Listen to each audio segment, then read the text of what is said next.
The dead Duchess had a place set for her at dinner.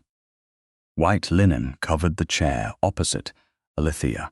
A silver dish gleamed beneath its lifted cover, and a wine-glass waited beside the untouched plate, as though Alice Cheselden might descend from her portrait before the soup cooled. No one at the long table appeared surprised. That was the cruelty of Redmarsh Hall. What would have been grotesque anywhere else had become custom here.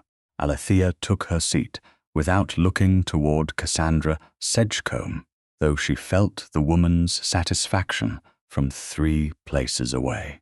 The first evening of September had drawn a damp hush over the coastal estate.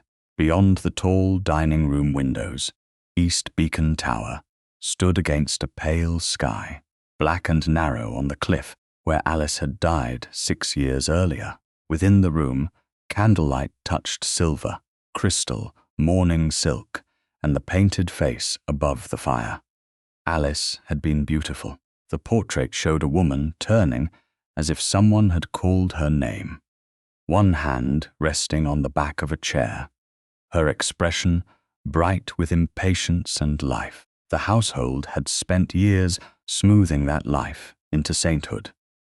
"Her Grace has been given the best view," Cassandra said, lifting her spoon. Her morning grey was several shades too soft to be formal and too carefully chosen to be accidental.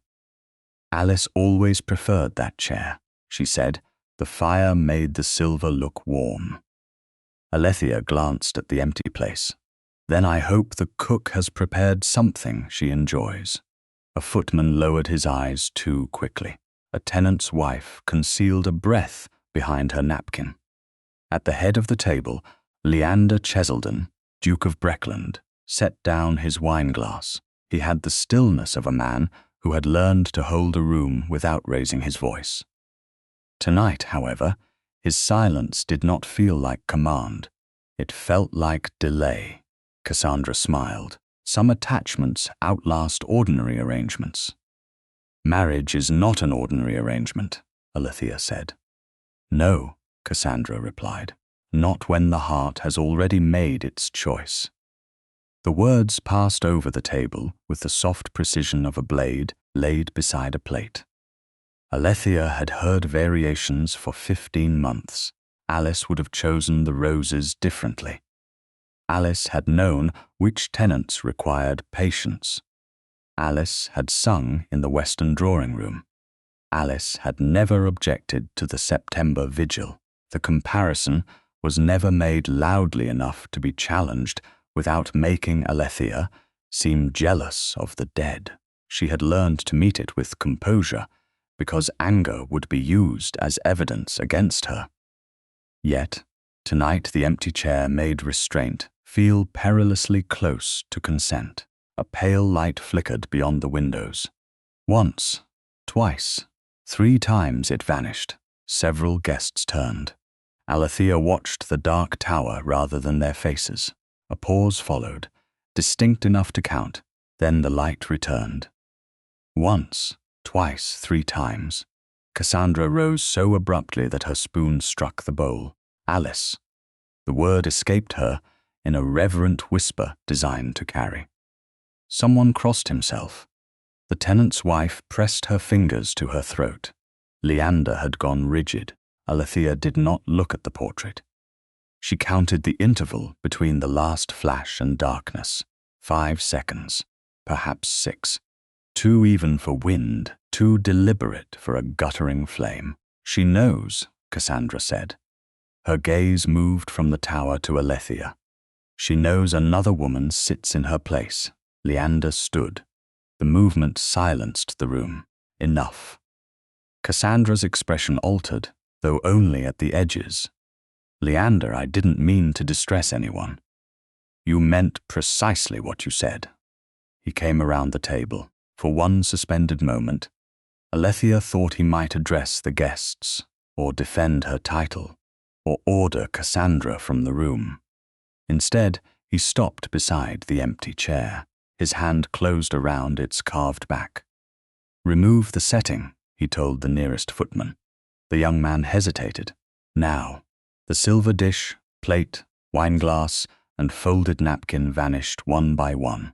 Leander drew the chair away from the table himself and pushed it against the wall beneath Alice's portrait. Only then did he turn to Alethea. "Would you prefer to leave?" Every face waited for her answer. The question was considerate. It was also wrong. The room had injured her, and he was offering escape rather than belonging. Alethea folded her hands in her lap. "No, I should like to dine in my own house." Something moved in Leander's eyes. Shame, perhaps, or recognition arriving late. He returned to his place without touching her shoulder or attempting a public tenderness that would have made the moment easier for him than for her. "The meal will continue," he said. Conversation resumed in fragments. Cassandra remained seated, her posture perfect. The light did not appear again during the second course. Alethea ate little. Her attention stayed on the tower and the measured darkness behind its upper opening. When the servants brought pears and cheese, she asked Mr. Fenner, the steward, whether the watch had reported activity on the eastern path. Fenner looked to Leander before answering. Alethea saw it. So did Leander. "Her Grace asked you," the Duke said. Fenner inclined his head. "No activity, Your Grace. The tower door remains barred. The key is in the estate strongbox." "And the windows?" Alethea asked. "The lower openings were sealed after the accident. The upper aperture remains shuttered. Yet we saw light." Cassandra's voice floated down the table. "Some things don't require doors." Alethea turned toward her. "Light does." Cassandra smiled as though indulging a child. "You speak with great certainty." "I speak of a flame, not a spirit." Leander's gaze settled on the tower. "Fenner, send 2 men along the cliff path. Post another pair near the shoreline until dawn." "Yes, Your Grace." "No one enters the tower," Leander added. Alethea looked at him. "Why not?" The room quieted again, though every guest pretended otherwise. "Because the stair is unsafe," he said. "Then have the carpenter inspect it." "Not tonight." The light appeared tonight. His jaw tightened. "I said not tonight." Alethea did not challenge him further before witnesses. She had no wish to turn evidence into a marital contest. Yet Cassandra's lowered eyes carried triumph. Leander had removed the chair. He had not opened the door. Later, when the guests had gone, and servants cleared the final glasses, Alethea stood alone near the east window with her father's blue glass hand lantern. The brass handle bore a shallow dent near its base, and one bubble slept forever in the left pane. She had not lit it. She held it against the window, only to compare its color with the tower's pale glow. Leander entered without announcement, then stopped a few feet behind her. "Did you wish me to remove the chair before tonight?" he asked. Alethea kept her gaze on the darkness. "I wished you to notice it without being asked." Silence lengthened between them. "I should have." Yes. There was no cruelty in the answer. That made it heavier. He came to stand beside her, leaving enough distance that their sleeves did not touch. "The chair will not return. That is one chair." "I know." She turned then. Candlelight revealed exhaustion beneath his restraint. For a moment, she saw not the Duke, not Alice's widower, but a man who had built a shrine around his guilt and discovered his living wife standing outside it. "What did you see in the light?" he asked. "Intervals." "Not Alice?" "No." "You are certain?" "I am certain that whatever appeared in that tower expected to be seen." His gaze went to the lantern in her hand. "Why bring that?" "To compare the glass." The tower light was pale, not blue. "You think colored glass was used?" "I think someone wanted the flame to look unnatural." He absorbed that without dismissal. "The tower has been closed since 1846. Then either it is not as closed as you believe, or someone can signal from outside it. I will have the shoreline watched. And the tower, his face closed. Not tonight. Alethea looked past him toward Alice's portrait reflected faintly in the glass. Then whoever made the light has one more night than we do. Leander left without answering. Near midnight, Alethea remained awake in her chamber, her notebook open beside the unlit blue lantern. Wind moved along the cliff, but did not disturb the sea enough to whiten it. At 12 minutes past the hour, a red point appeared beyond the headland. It flashed once, vanished, then flashed again. Alethea leaned closer to the glass. Across the darkness, East Beacon answered. 3 pale flashes, a pause, 3 more. She wrote the time, counted the seconds, and underlined the final line twice. The tower was not mourning, it was speaking. At first, light on the 2nd of September, Alethea went down the eastern cliff path, carrying her father's blue glass lantern in one hand and her notebook in the other. The lantern remained unlit. She wanted its color, not its flame. Damp grass darkened the hem of her walking dress, and salt had silvered the stones overnight. Below, the sea moved away from the cliffs in long grey folds, exposing strips of black rock that had been hidden at midnight. Leander was already there with Mr. Fenner and 2 estate watchmen. One man held a hooded lamp. The other stood near the outer path, looking toward East Beacon Tower as though he expected the shuttered opening to blink again in daylight. Leander turned when he heard Alethea's steps. His gaze moved first to her face, then to the lantern, then to the notebook beneath her arm. "You were awake after midnight," he said. "So were the tower and a vessel beyond the headland." Mr. Fenner straightened. Leander came toward her, but stopped before reaching the narrowest part of the path. "What vessel?" "I couldn't see its hull, only a red light. It flashed twice at 12 minutes past midnight." East Beacon answered 3 times, paused, then repeated the 3. "You're certain of the time? I wrote it as it happened." She opened the notebook and showed him the line. The figures were neat, despite the darkness in which she had written them. The pause was deliberate. The tower wasn't responding to wind or chance. Leander read the entry twice. He did not ask whether she had imagined it. "Did the watchman see the red light?" One of the men removed his cap. "No, Your Grace. We were posted on the upper path. The headland cuts off the outer water from there." Alethea looked toward East Beacon. Then the watch was placed where the house could see the men, not where the men could see the sea.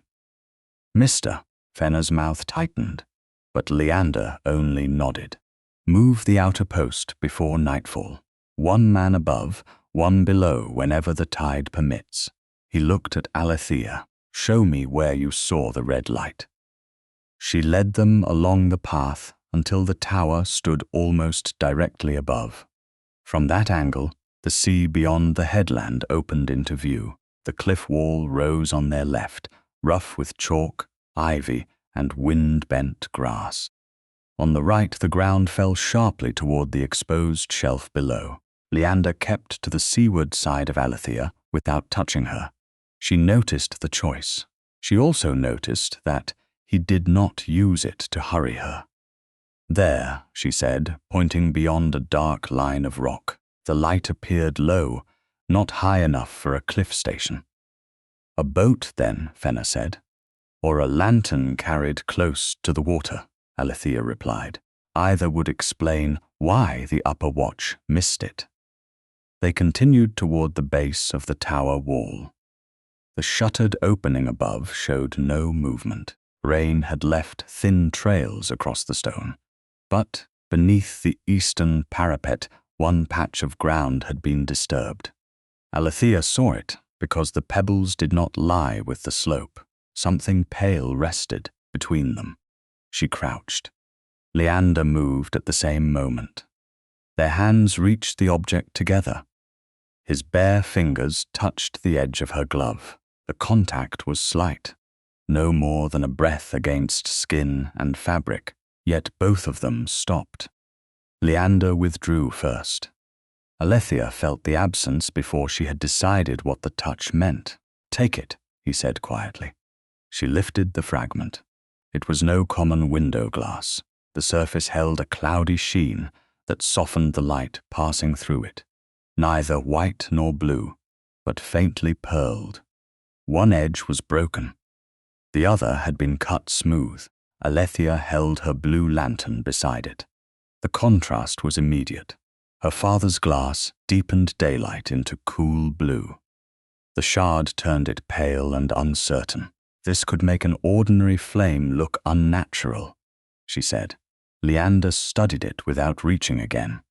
"From a lamp, or from a fitted pane placed before one?" Fenner bent closer. "It's too thick for the tower windows. Then perhaps it didn't belong to the window itself."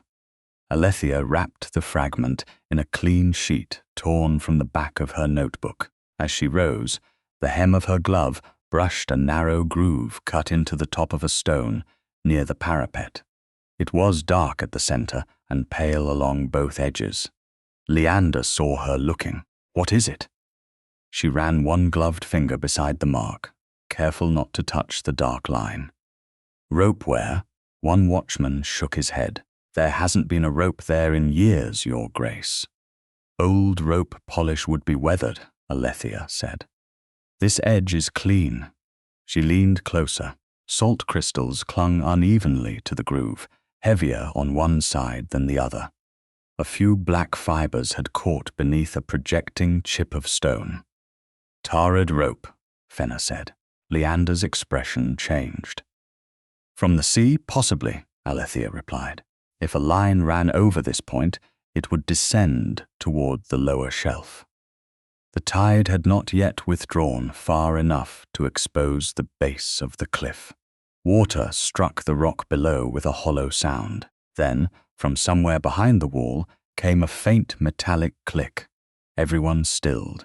The sound did not repeat. One watchman went to the landward door and tested the iron bar. It held. "The key hasn't left the strongbox," Fenner said. "A locked door doesn't explain a moving mechanism," Alethea answered. Leander looked up toward the shutter. "Nor does it prove someone entered." "No," she said, "but it proves we haven't yet found every way in." Footsteps sounded behind them. Cassandra descended the path with a maid carrying a folded shawl. Her gaze settled first on Leander, then on the wrapped object in Alethea's hand. "What have you found?" she asked. "A piece of cut opaline glass," Alethea said. Cassandra's face remained composed, but she answered too quickly. "From the old beacon, no doubt." Alice loved pale glass. She said clear panes made the tower severe. Leander turned toward her. "Did she?" "She had small fancies. You remember." "I remember no opaline fitting." "Then perhaps it was removed before you concerned yourself with such details." Cassandra stepped nearer. "Must every remnant become an accusation? This place is already full of grief." "It's full of evidence," Alethea said. Cassandra gave a sorrowful smile. "You're very determined to make relics behave like criminals. Relics don't leave fresh rope marks." The smile faded. Leander looked from the groove to Cassandra. "All of the Duchess's observations will be recorded." Cassandra lowered her eyes. "Of course, I only fear fascination may make ordinary things seem sinister." "Then a written record will protect the ordinary," Leander said, "and expose anything else." Fenner took out a pencil and memorandum book. At Leander's direction, he recorded the date, hour, weather, exact location, condition of the shard, rope groove, fibers, and metallic sound. Alethea corrected the interval between the red flash and tower response. Leander did not interrupt her. When Fenner finished, Alethea held the wrapped shard out to him, then paused. It shouldn't travel loose. Leander removed a slim wooden visiting card case from his coat. It was empty, polished dark, and just wide enough for the folded paper. Use this. Fenner placed the shard inside without unwrapping it. He tied the case with ribbon from his dispatch wallet. Leander pressed plain estate wax over the knot. Alethea watched the impression harden. Captain Rook should receive it directly, she said, not through the general post. Fenner will take it himself, Leander replied. The steward bowed. I'll leave within the hour. Give Captain Rook the memorandum with it, Alethea said, and ask him to record whether the seal is intact before opening. Fenner added the instruction. Cassandra adjusted one glove. A great ceremony for broken glass. Alethea looked at the smooth-cut edge hidden inside the case. Someone made a ceremony of an empty chair last night. I prefer this one. Leander's gaze met hers. For an instant, something almost like regret passed between them, quieter than apology and less safe than silence. Cassandra turned away first. The tower door remained barred when they left the cliff. Leander ordered the lower shelf examined as soon as the tide withdrew and doubled the shoreline watch for the coming night. But he did not command the carpenter to open East Beacon. Alethea returned to the house with her blue lantern still in her hand and her notebook one page heavier. Before the path curved out of sight, she looked back at the groove beneath the parapet. Rain had washed every exposed stone for 6 autumns. It had not washed that mark pale. Whatever rope had cut it had passed there recently. On the morning of the 3rd of September, Alethea learned that Leander had cancelled his planned visit to Tidewood House. Before the carriage was brought round, the footman who carried the message did not know why. Mr. Fenner did. He stood in the Redmarsh study beside 2 estate plans, one currant and one browned at the folds, while Leander read a brief note sealed with plain wax. Alethea entered with her notebook beneath her arm. Her blue glass lantern remained upstairs in her dressing room. Captain Rook still held the opaline shard in Leander's wooden visiting card case, the ribbon and wax intact when it reached him. Captain Rookie received the fragment and memorandum, Fenner said. He has written that he'll examine the glass, without altering it, and send word when he has a conclusion. Leander placed the letter on the desk. He also asks whether the tower fittings were ever inventoried after Alice's death. Were they? Alethea asked. Fenner looked toward the older plan. Not fully, Your Grace. The tower was closed the following day. The lower lamp stores were counted, but no servant entered the upper chamber. Then the inventory proves only what was outside the locked room, Alethea said. Leander's expression remained controlled. That is why I cancelled Tidewood. I intend to remain here until we understand what was seen. Remaining here is not the same as opening the tower. Fenner glanced between them. Leander dismissed him with instructions to search the household records for any reference to the beacon fittings, tower keys, or repairs after 1846. When the steward had gone, Alethea closed the study door. The old plan showed East Beacon as a narrow, black rectangle above the cliff. No sea entrance appeared, no hidden mechanism appeared. Yet cut opaline glass had lain beneath its wall, a fresh rope groove marked the parapet, and something metallic had moved behind stone. Open it today, she said. Leander rested both hands on the desk. No, you have doubled the watch. You have questioned the key. You have sent the shard to Captain Rook. Every action admits the light may have a human source. I admit the possibility, but you won't look where the source must be. The stair has been closed for 6 years. Then inspect it with a carpenter and ropes. His gaze moved to the east window. From the study, the tower was hidden by the shoulder of the house, but Alethea knew precisely where he imagined it. I'm not ready. The admission came without rank. It was quieter than a refusal and more final. Alethea waited. Alice was last alive in that tower, he continued. The servants carried her out at dawn. I have never crossed the threshold since. Alice is not waiting inside it. His jaw tightened. You don't know what that place is to me. I know what it has become to everyone else. She stepped closer to the desk, not to him. A room no one may enter, a light no one may question, a death no one may remember honestly. Cassandra speaks for Alice. The servants lower their voices when they pass her portrait. An empty chair is given more dignity at dinner than your wife. I removed it. After 15 months. His face changed. She continued before compassion could soften the truth. You have mistaken preserving grief for honoring love. Meanwhile, every custom in this house has taught me that I am temporary. You are the Duchess of Breckland. That is a title. I am speaking of belonging. You belong here. Then, why must I ask permission to exist without comparison? He had no answer ready. That mattered, but it was not enough. Alethea opened her notebook to the previous night's entry and placed it before him. At 12 minutes past midnight, a red light appeared beyond the headland. The tower answered. If someone is using your grief to direct a vessel, every hour you refuse that door belongs to them.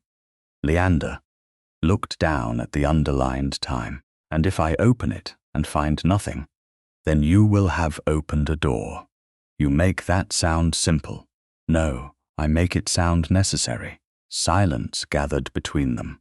The room smelled faintly of wax, leather, and the damp wind pressing against the windows. Leander lifted his gaze. What do you intend to do? Alethea had not entered the study planning to say it. Yet once the question came, the answer stood complete within her. I am moving to Tidewood House. He did not move. For how long? I don't know. Alethea. I have waited 15 months for you to see what this house asks me to endure. I will not wait a 16th at that window while you decide whether the dead may be disturbed by the truth. Pain crossed his face, restrained but unmistakable. You're leaving me. I am leaving Redmarsh. She touched the wedding ring on her left hand, not to remove it but to make the distinction plain. I remain your wife. I am no longer available to be treated as an intrusion in my own marriage. Tidewood is 5.5 miles away. Yes, you'll be alone. I will have my maid, and whichever female servants choose to accompany me. The house has been opened only for short stays. Then it can be opened for a longer one. He came around the desk, then stopped several feet from her. You had already considered this. I have considered leaving every time Alice's name was used to close a conversation. Today I decided. The door opened before he could answer. Cassandra stood on the threshold in grey morning silk, one hand resting against the frame as though she had arrived by accident. Decided what? She asked. Alethea turned. I am taking up residence at Tidewood House. Cassandra's brows rose. Before the anniversary? Especially before the anniversary. The county will call it a separation. Then the county may finally see that I was here. Cassandra looked toward Leander. Surely you won't allow this. The word allow settled badly in the room. Leander's face became still. My wife does not require your permission. I spoke of yours, nor mine. Cassandra's composure slipped for half a heartbeat. People will say, Redmarsh has failed. Alethea met her gaze. Redmarsh has been saying that about me since I arrived. It may endure hearing the judgment returned. Cassandra drew herself upright. Alice never abandoned her duties. Alice is not the Duchess standing before you. No, Cassandra said softly. She is not. Leander's voice cut through the room. Enough. You will not address the Duchess that way again. Cassandra looked at him, and Alethea saw something new beneath the hurt performance. Alarm. Not because Leander had defended his wife before. He had done so at dinner. This was different. He had denied Cassandra the right to define what his wife was permitted to do. I meant no disrespect, Cassandra said. Then you will have no difficulty avoiding it. She left without another word. When the door closed, Leander turned back to Alethea. The closed carriage will be ready by 2. Your maid may choose 2 women from the household.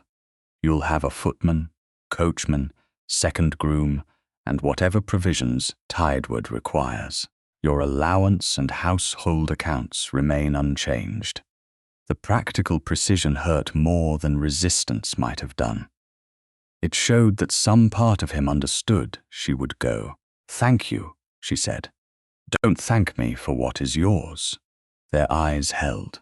No touch passed between them. No plea was made. By 2 o'clock, Alethea's trunks were strapped behind the closed carriage. Her notebook, tide tables, and blue lantern travelled inside with her. The opaline shard remained with Captain Rook.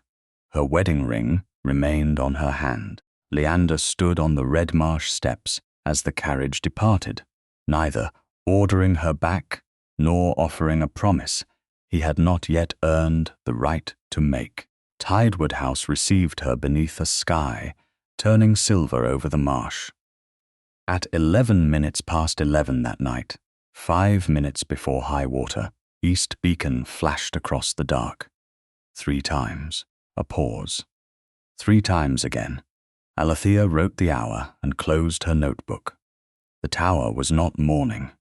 It was keeping an appointment. Captain Matthew Rook arrived at Tidewood House on the morning of the 4th of September, carrying the sealed wooden card case beneath one arm and a rolled coastal chart under the other.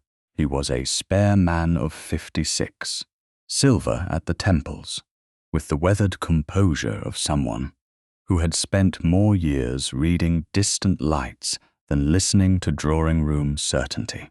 The butler showed him into the chart room, where Alethea had already spread her tide tables beside the notebook in which she had recorded the tower's flashes. Her blue glass lantern stood unlit near the window. Rookie placed the card case on the table but did not touch the wax. The seal was intact when Mr. Fenner delivered it, he said. It has remained intact since. Alethea examined the ribbon and recognized the plain estate impression Leander had pressed over the knot. You may open it. Rook broke the wax, untied the ribbon, and unfolded the paper around the shard. Morning light entered the opaline glass and emerged softened, robbed of warmth, without becoming entirely white. He turned it by the cut edge. This wasn't broken from an ordinary window. What was it made for? Alethea asked. A fitted signal panel or a sliding lens, something placed before a lamp to alter the appearance of the flame. He held the fragment between the window and her blue lantern. Your glass gives a true blue. This one would make a yellow lamp appear pale and uncertain, especially at distance or through mist. Ghostly, Alethea said, to anyone prepared to see a ghost. Rook set the shard on its wrapping. 3 flashes don't belong to the standard distress signals I knew at sea. That doesn't make them meaningless. Private codes are useful precisely because respectable observers dismiss them. Alethea opened her notebook. The tower flashed at 11 minutes past 11 on the 3rd. High water was due at 16 minutes past. She indicated the earlier entry. The night before, The red light appeared at 12 minutes past midnight. High water came shortly afterward.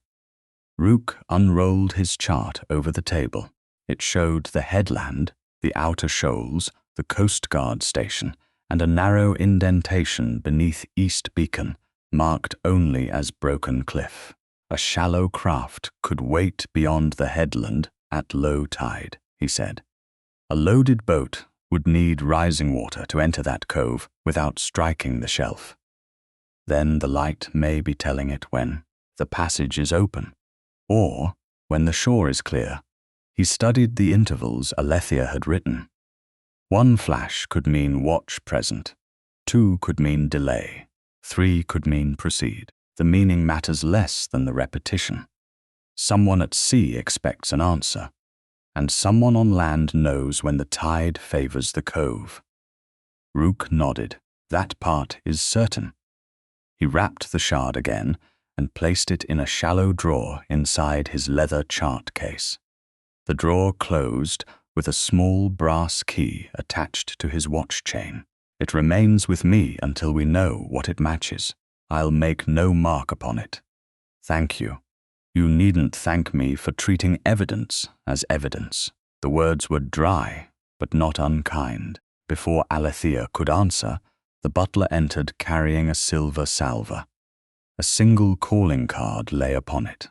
Leander Cheselden, Duke of Breckland. His Grace is waiting in the front hall, the butler said. Alethea looked at the card for a moment. Tidewood remained part of the Cheselden estate, and Leander could have entered by right. Instead, he had announced himself like a guest. Show him in. Captain Rook will remain. Leander entered carrying a long leather portfolio. His gaze went first to Alethea, then to Rook's open chart. I hope I haven't interrupted. You have arrived during the interruption, Alethea said. The sea has been here longer than any of us. Something faint moved at the corner of Rook's mouth. Leander accepted the answer and set the portfolio on the table. Fenner found an older estate plan in the muniment room. It predates the repairs made after Alice's death. He unfastened the straps and withdrew a yellowed sheet. The drawing showed East Beacon Tower in greater detail than the current plan. Alethea followed the inked outline from the landward door to the cliff wall. Near the lower eastern side, a faded notation had been crossed through with a darker line. She bent closer. Sea hoist. Rook came beside her. The lettering is original. The strike was added later. After 1846, Leander asked. The darker ink may match the amendments made when the tower was closed, Alethea said. Who ordered those changes? My steward at the time prepared them. I approved the closure. Did you order the hoist removed? He looked at the crossed words. I ordered every access point secured. I don't remember discussing a hoist. Then someone decided that removing the notation was easier than recording what became of the mechanism. Rook tapped the lower cliff line. If the hoist existed, its receiving point would lie near the marsh channel or the rock shelf beneath the tower. By the 6th of September, the tide fell far enough in the afternoon for them to inspect the eastern marsh edge. Alethea's maid and a tidewood footman followed at a proper distance. Rook carried his chart case, with the shard locked inside and a packet of clean paper for anything else they might find. Leander walked beside Alethea without taking command of the path. Wind pressed the reeds flat in passing waves, and the retreating water left the channel banks slick with dark mud. The tower rose above them, beyond the marsh, its shuttered opening black against the sky. Near the final bend, a narrow run of water cut across the path. It was no more than 3 feet wide, but the stones beneath it were green with weed. Leander stepped over first. On the opposite bank, he turned and looked at Alethea. He did not reach for her. May I help you? The question altered the moment more than the danger required. Alethea could have crossed alone.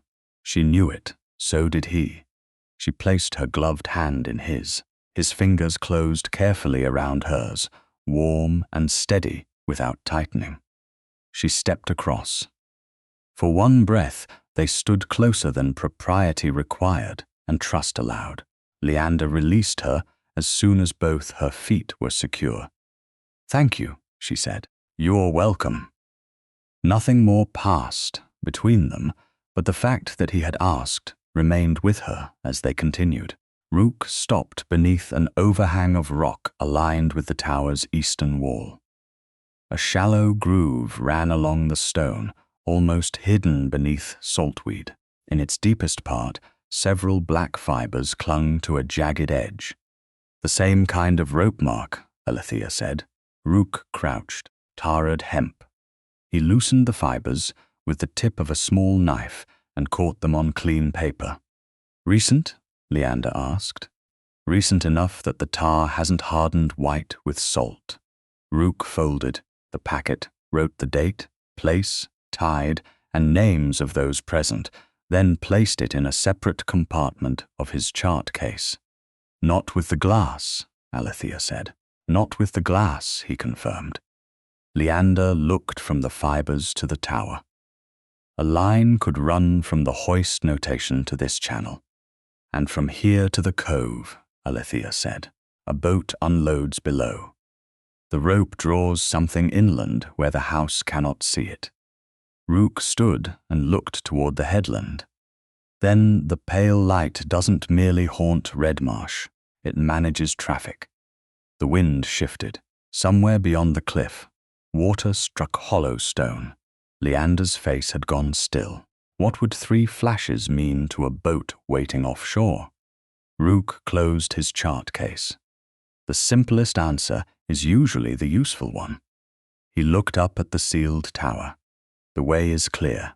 On the morning of the 7th of September, Leander sent his calling card before he came to Tidewood House.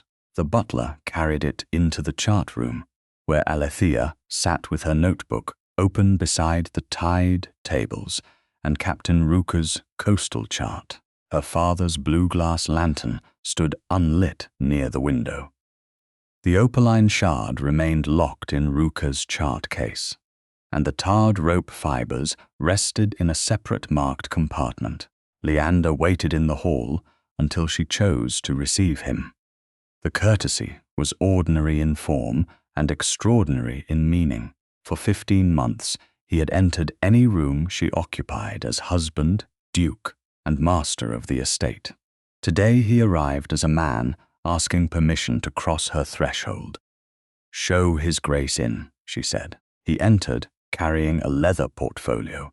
The printed tide sheet Alethea had lent him after the marsh inspection, and 3 household journals bound in fading red leather.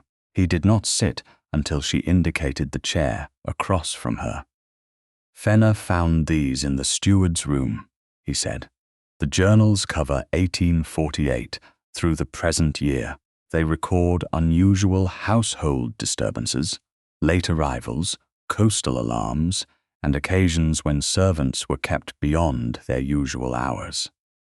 He unfolded the tide sheet across the table. Along its margins, in his precise hand, were dates, approximate hours, and page references. Alethea leaned closer. The first marked entry came from October 1849. Pale light seen from East Gallery shortly before midnight. No storm. Shore watch absent northward. Sir Ernest arrived late from the coast. A second entry, dated March 1850, recorded another pale light within a quarter hour of high water. Sir Ernest had reached Redmarsh after midnight with mud on his boots and claimed a broken axle. A third, from the following summer, noted that servants had been sent toward the western road to search for a missing tenant boy. Again, Sir Ernest had arrived late from the coast. "There is nothing before 1849, Alethea said. "Nothing Fenner or I could find." She looked up. Alice died in 1846. Yes, 3 years separated the woman's death from the first supposed return of her ghost. The legend had survived because grief blurred time, and no one had thought to ask why a spirit would wait 3 years before becoming useful. Alethea turned the first journal toward herself. May I? They're yours to examine for as long as you need them. He left the journals where they lay. She found the page reference and read the original entry. The steward's hand was cramped but clear. At 11:40, a pale light was observed near East Beacon. Sir Ernest Sedgecombe arrived at 12:10, stating delay upon the coastal road. 2 footmen sent westward at Miss Cassandra's request. Cassandra sent the footman away from the eastern grounds, Alethea said. Leander's gaze sharpened. That doesn't prove she knew why the light appeared. No, it proves only that her request had the effect of clearing the east side. She turned to the next reference. We observe repetition. We don't accuse before the evidence earns it. Something softened in his expression, not relief, but recognition. Captain Rook said nearly the same when I showed him the copied dates this morning. You spoke with him? At the harbour road. He confirmed that high water falls within 20 minutes of every entry we could place accurately. He has not opened his chart case since the marsh inspection. The shard and fibres remain separate. The care with which Leander reported their location told her. He understood that the integrity of the evidence mattered as much as the conclusions drawn from it.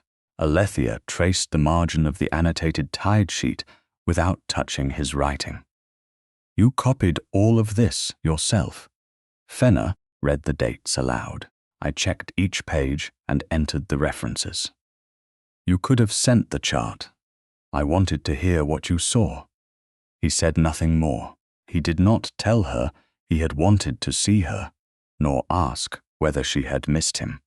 Instead, he had brought work shaped around the way her mind moved. The restraint carried more intimacy than a compliment would have done. Alethea held the chart for a moment longer than necessary. The ghost arrived 3 years late, she said, which means it wasn't born from Alice's death. It was built after people had learned never to question anything done in her name. Leander looked toward the window, where the distant tower stood beyond the marsh. There is something else you should know. His right hand rested against the back of the chair. The fingers were steady, but the knuckles had lost color. Alethea closed the journal. Tell me. The night Alice died, we argued. His voice remained controlled, though the words did not come easily. A storm had damaged a fishing boat beyond the headland. She believed East Beacon should be lit, in case the men attempted the cove. I told her the stair was unsafe, and the upper apparatus had not been inspected. Was another warning available? The harbour station had a working lamp. The Coast Guard was already watching the outer water. He looked down at the chart.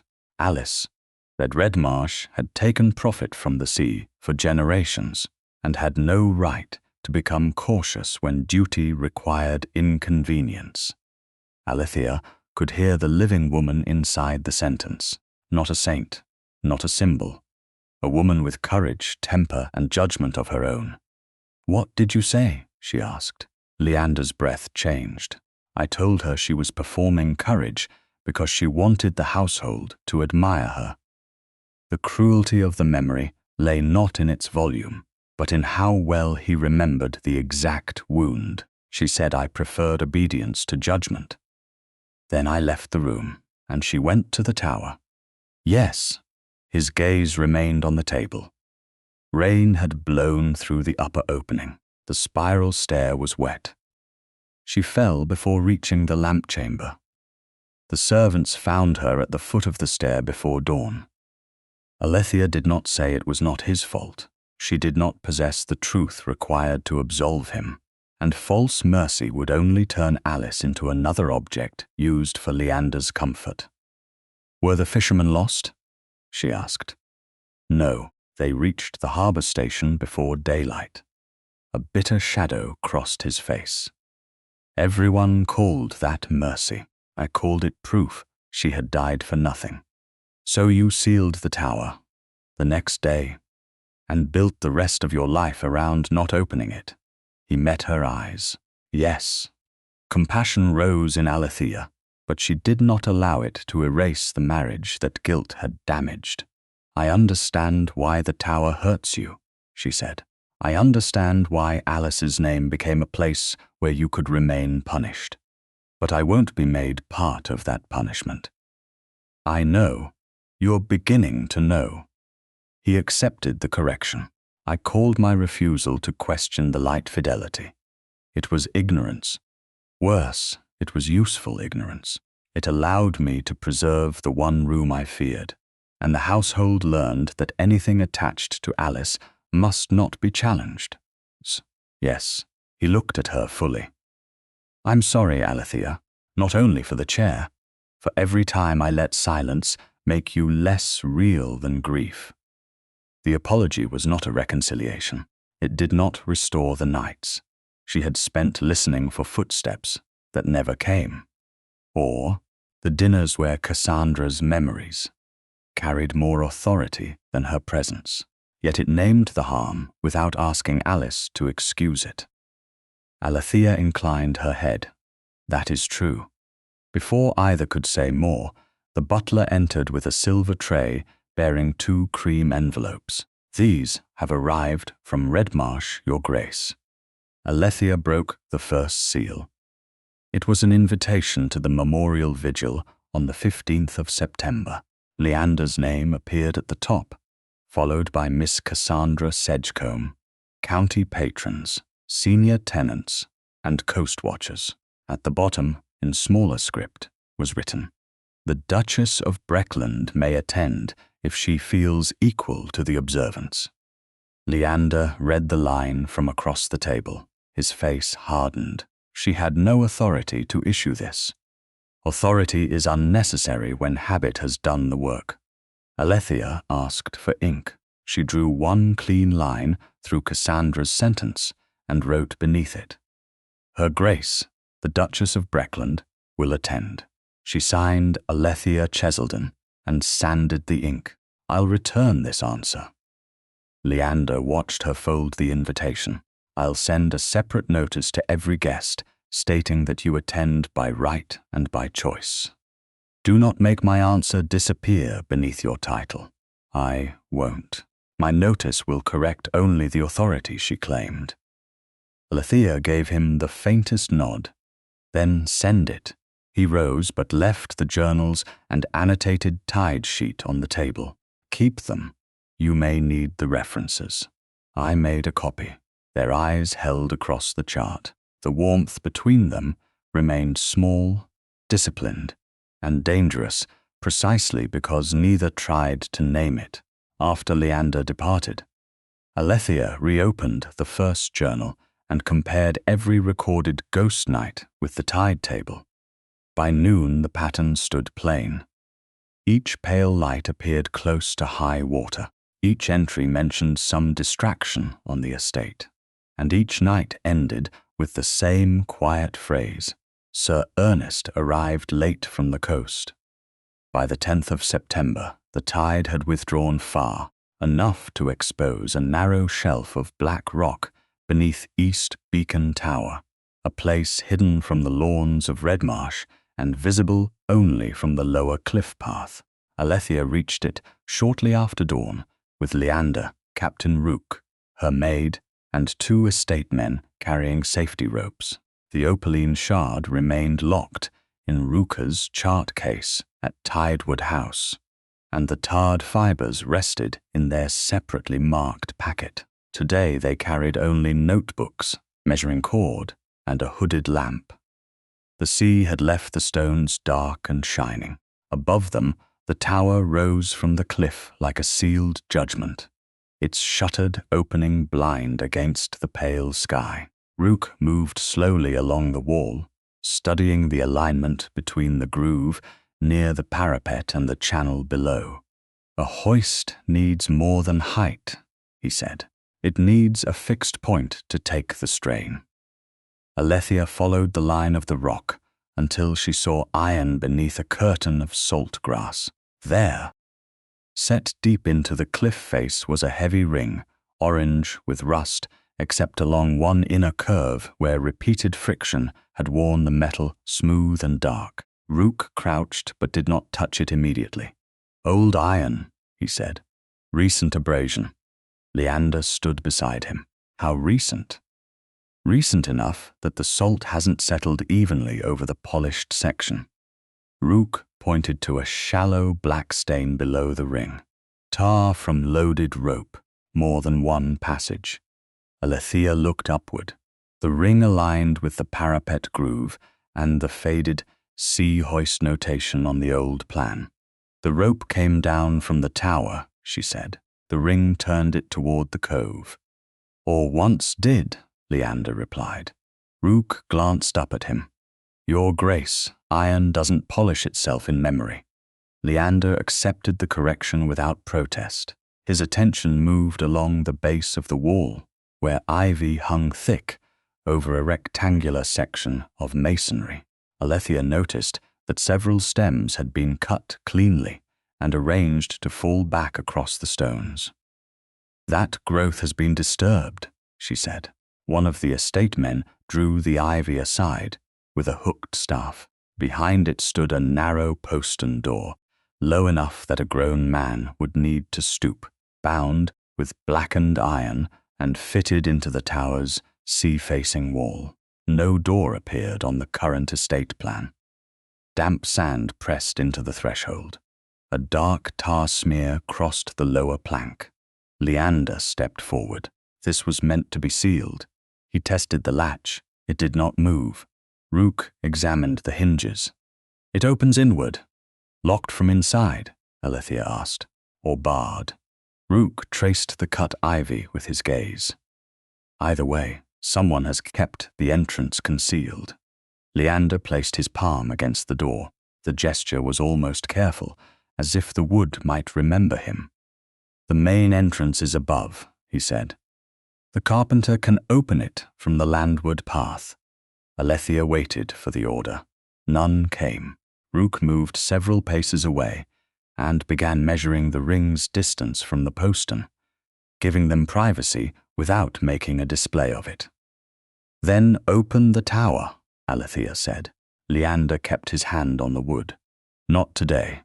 The vigil is in 5 days. I know. Whoever cut that ivy knows the tower is being watched.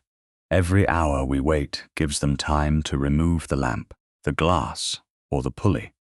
I have men above the cliff. They cannot see this door. Then I will place one here when the tide permits. And when the water covers the shelf," his expression hardened, though not with anger at her. "I'm not dismissing what we've found. You're delaying the one action that can preserve it." Wind moved through the opening between them, carrying salt and the hollow strike of water farther down the cove. Leander looked up toward the dark tower window. "Whenever I think of opening that door, I hear her fall." The words were so quiet that Alethea nearly mistook them for the sea. His hand lowered from the postern. "The servants told me they heard glass strike the stair before they found her. For 6 years, every dark stair has carried that sound." Alethea did not tell him the sound belonged only to the past. Fear did not obey arguments simply because they were true. "You never told me," she said. "I didn't know how without making it seem I wanted pity." "Do you?" "No." He looked at her. "I want time." She could have answered that he had already given his fear 6 years and his wife 15 months. Instead, she walked with him to a stone bench set into the cliff wall above the lower path. They sat with a small distance between them. When the wind pressed against their coats, Their shoulders nearly touched, but neither moved closer. Alethea folded her hands in her lap. She did not invent Alice's forgiveness. She did not absolve Leander because he had finally offered pain instead of silence. Fear may sit beside us, she said. It may not decide for us. He bowed his head. For several breaths, they listened to water entering the hidden cove. The silence did not reconcile them. It did something more necessary. It allowed grief to exist without controlling the next word. Voices sounded above. The Cassandra descended the path with 3 memorial guests, a lady's companion, and a footman carrying a basket of white ribbons for the vigil lanterns. Her gaze moved from Alethea and Leander on the bench to the exposed postern, the iron ring, and Rook's open notebook. Alarm flashed across her face before sorrow replaced it. "What have you done?" she asked. Alethea rose. "We found a sea entrance." Cassandra looked at the cut ivy. "You have torn apart the place where Alice died." "No one has entered the tower," Leander said. "Not yet," Cassandra replied, turning toward the guests, "though it seems grief must now submit to inspection like smuggled cargo." Her eyes settled on Alethea. "Will the Duchess make Alice's death chamber into a customs shed?" The guests fell silent. Leander stood. "Withdraw that remark." Cassandra's lips parted. "I only meant that this lacks reverence. You accused my wife of degrading the dead. Withdraw it." She looked toward Alethea, perhaps expecting her to soften the demand for the sake of appearances. Alethea gave her nothing. "Very well," Cassandra said. "I withdraw it." The words were correct and empty. Leander turned to Rook. "Post 2 men on the upper path and 1 on this shelf whenever the tide allows. No one enters the tower without my order." Alethea looked at him. "You're still waiting until after the vigil. The vigil is when the household will be most distracted. The watches will be doubled." They were already doubled when someone used this door. His jaw tightened. "I won't open Alice's tower before the anniversary gathering." Cassandra lowered her eyes, but not before Alethea saw satisfaction return. Alethea stepped closer to Leander, keeping her voice low enough that the guests could not claim another spectacle. "Then understand the choice you're making. If the apparatus is removed before the 15th, fear will not be the only thing that decided for you." She turned away before he could answer. That evening, fog rolled inland and erased East Beacon from the windows of Tidewood House. Shortly before midnight, an estate watchman arrived soaked to the knees. He had stood on the upper path while another man waited on the lower shelf.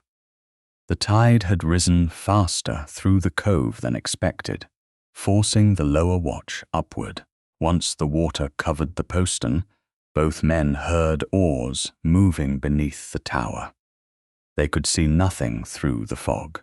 By the time the sea fell enough for the shelf to reappear, the ivy had been drawn back across the door, and no boat remained. On the 15th of September, the 6th anniversary of Alice's death, the cliff terrace beneath East Beacon Tower filled with white lanterns before sunset.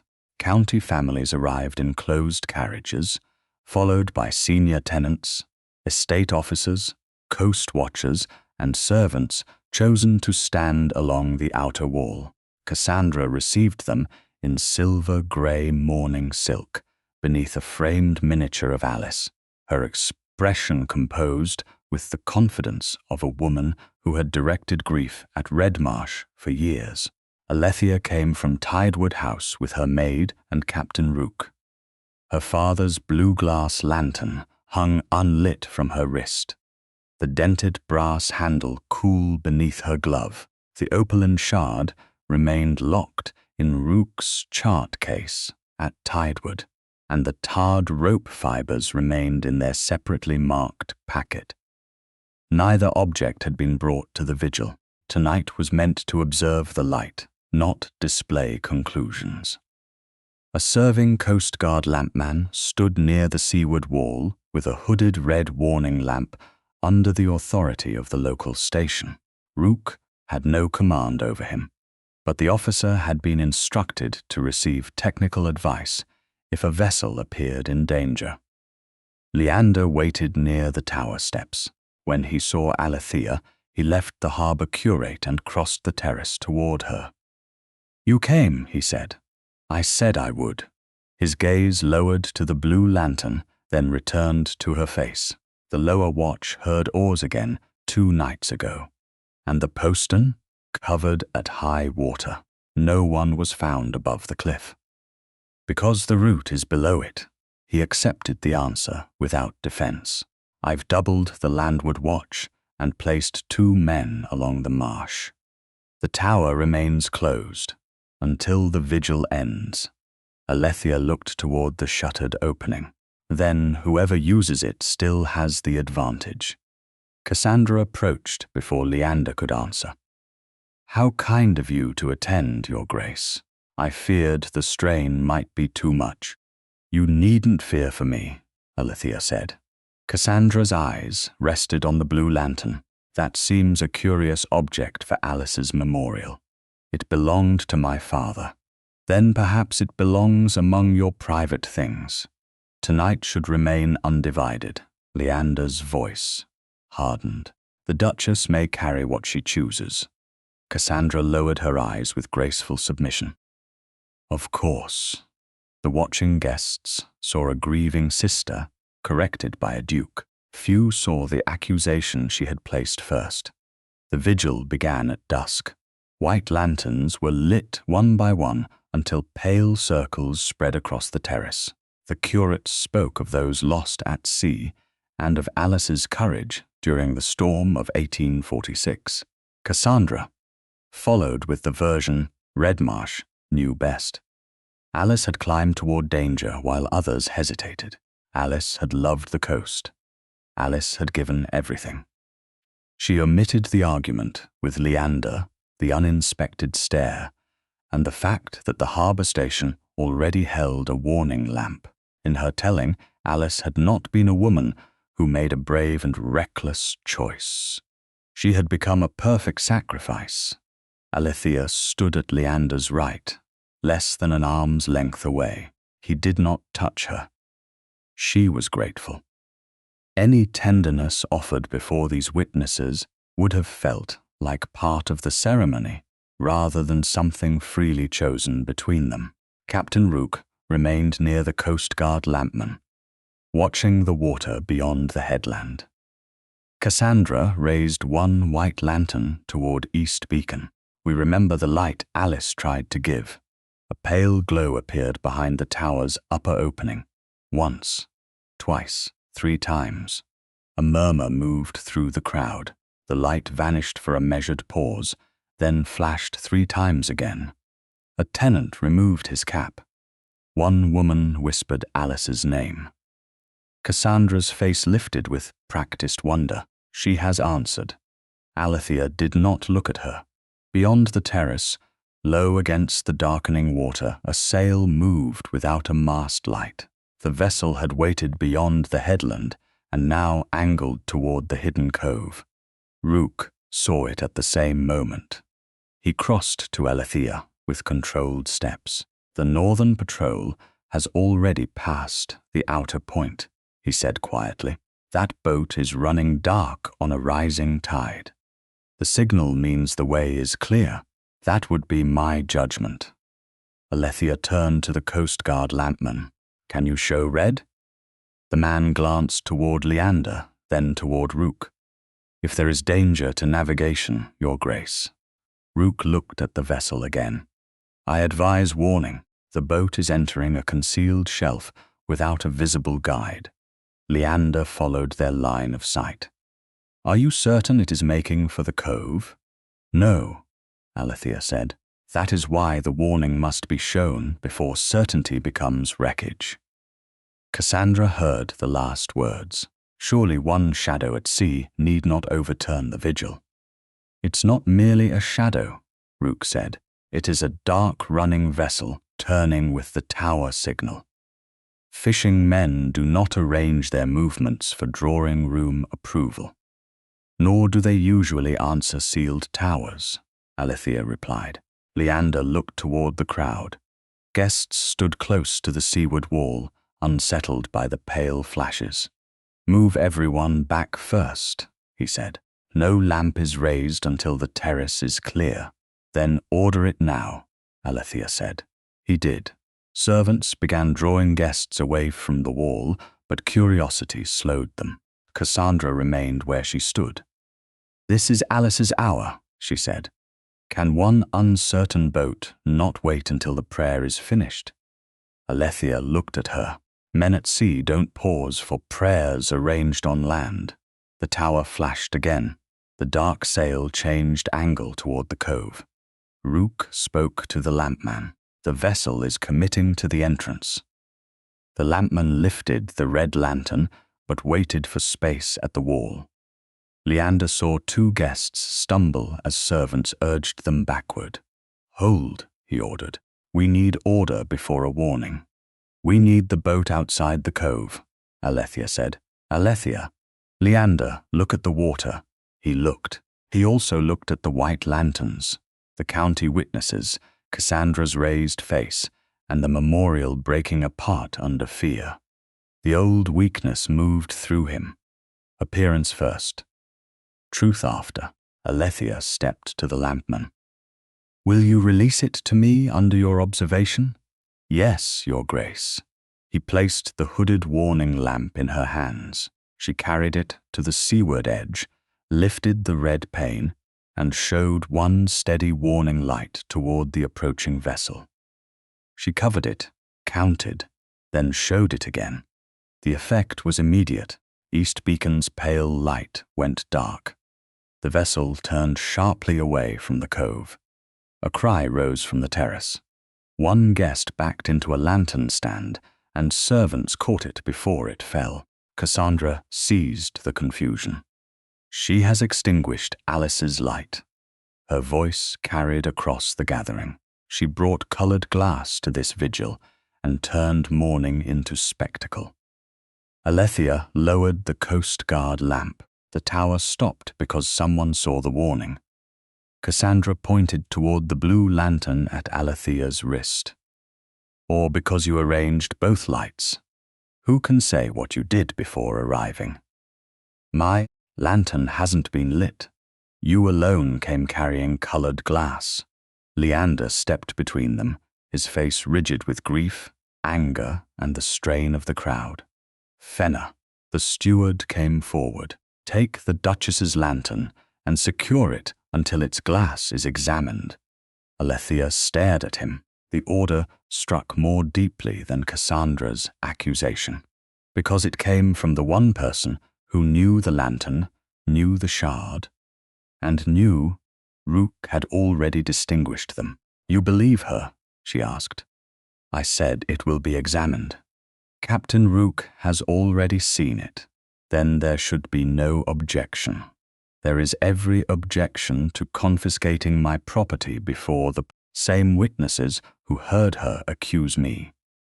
Leander lowered his voice, though not enough to make it private. You acted before the terrace was cleared. The vessel was entering the cove. You acted without my consent. The words traveled farther than he intended. Silence spread through the guests. Several people looked away from Alethea, not from doubt, but from the discomfort of seeing a duchess publicly diminished. She unhooked the blue lantern from her wrist and gave it directly to Fenna. Record its condition. Fenna swallowed. You're right that the glass is intact, the wick is cold, the chamber unsoiled, and the lantern surrendered under His Grace's order. Yes, Your Grace.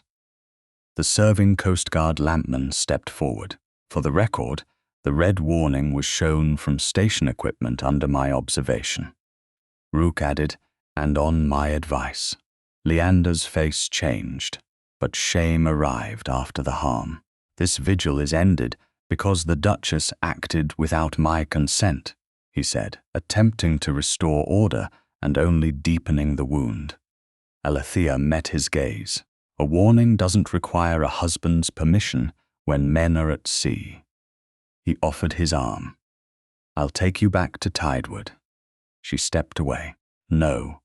Alethea, Captain Rook, my maid, and the Coast Guard lampman will accompany me to the upper road. The refusal was quiet, complete, and witnessed. Rook left with her. Before departing the terrace, the serving officer recorded the hour of the warning and countersigned Rook's technical memorandum. At dawn, a coast watchman found a bundle of French lace caught in the marsh reeds below Tidewood. It was wrapped in coarse cloth and tied with cord bearing the crossed seal used by a Southampton factor connected to Sir Ernest Sedgecombe. The bundle of French lace lay on an oilcloth in Tidewood House's chart room. By 8 o'clock on the morning of the 16th of September, its coarse raspings still damp with marsh water. Alethea stood near the window, while Captain Rook and Mr. Toller examined the crossed S seal without cutting the cord. Toller was the chief officer of the local Coast Guard station, acting under customs authority for the inquiry. He had the steady manner of a man accustomed to separating what was suspected from what could be proved. French lace, he said. Untaxed, unless a lawful receipt exists. The seal belongs to a Southampton factor known to have handled goods for Sir Ernest Sedgecombe. Then it links the bundle to him, Alethea said. It links the bundle to his factor, Toller corrected. That isn't yet the same thing. Rook inclined his head. The vessel turned when the warning was shown. That matters, Toller replied. So does the place where the bundle came ashore. But customs must prove who ordered the cargo, who moved it, and who used the signal. He wrapped the entire bundle in fresh oilcloth without disturbing the knot. This goes to the station under seal. My clerk will record its condition on arrival. The butler entered before Alethea could answer. His Grace is here, Your Grace. Leander had sent his calling card. He waited in the hall, rather than crossing the threshold by marital right. Alethea had slept scarcely 2 hours. Each time she had closed her eyes, she had heard his voice travelling across the terrace before the county. The Duchess acted without my consent. Show him in, she said. Leander entered with Mr. Fenner behind him. Between them they carried a narrow wooden case, secured by 2 leather straps and sealed with estate wax. Leander stopped several feet from Alethea. He did not look first at the lace, Toller, or Rook. He looked at her. I've brought your lantern. Fenner placed the case on a side table and unfolded an inventory sheet. 1 blue glass hand lantern, he read. Brass handle dented near the base. 1 natural bubble in the left pane. Glass intact, wick cold, flame chamber unsoiled. Taken into estate custody at approximately 9:30 last night under His Grace's direction. He broke the seal and opened the case. Alethea's father's lantern lay inside, cushioned by folded baize. Nothing had been altered. Leander lifted it with both hands, but did not advance. It was wrong to take this from you, he said. It was wrong to let Cassandra turn your property into an accusation. It was wrong to do it before witnesses who had already watched you treated as though your place in my house were conditional. The room remained still. Even Toller, who had no part in the marriage, did not look away. Alethea met Leander's gaze. Why did you do it? Because the vigil was collapsing, and I wanted the disorder to stop. That isn't the same as wanting the danger to stop. No, his voice did not weaken. Captain Rook advised the warning. The Coast Guard lampman released the red lantern under his own observation. The vessel turned. I knew all of that, and I still placed the appearance of control above the safety you were protecting. He lowered the lantern slightly, offering rather than returning it by assumption. I also knew your blue glass was not the opaline shard. I let Cassandra's accusation matter because it gave me a way to blame the confusion on you. The truth struck harder because he did not soften it. Alethea crossed the distance and took the lantern. Their gloves did not touch. Naming what you did matters, she said. It isn't forgiveness. I know. And the lace doesn't make your apology more valid. No, I was wrong before it was found. Alethea placed the lantern on the table beside her notebook. Then she turned back to him. Will you open the tower if we find nothing? His face changed, but he answered without looking toward anyone else. Yes. Will you open it if what we find destroys the last place where you believe Alice still waits? Silence tightened around the question.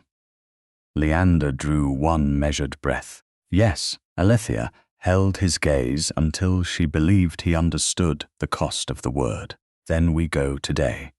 By late morning, East Beacon's landward door stood before them, beneath a stone arch darkened by 6 years of salt wind. Toller had sent the lace bundle to the Coast Guard station before joining the party. With him came a serving Coast Guard clerk, carrying an official memorandum book. Captain Rook bore his locked chart case. The opaline shard remained in its original wrapping inside one compartment, and the tarred rope fibers remained separately marked in another. Mr. Fenner, the Redmarsh carpenter, Alethea, and Leander completed the group. The carpenter examined the rusted iron bar and worked it loose without splintering the door. Every movement was entered by the clerk. When the door opened, stale air passed from the tower like a breath withheld too long.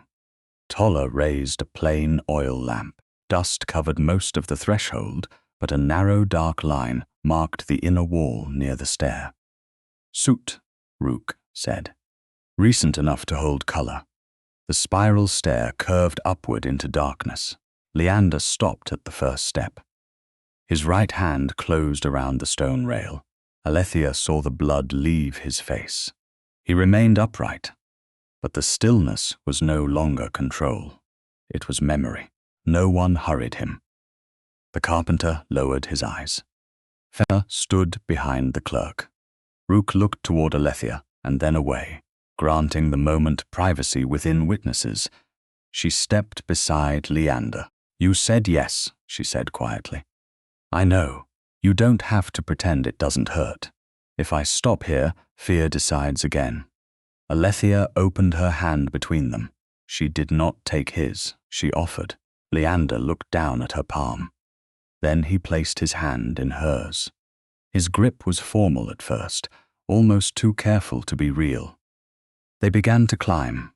At the second turn, his fingers tightened slightly, not enough to hold her back. Enough to admit that he needed the contact. Alethea kept her hand in his.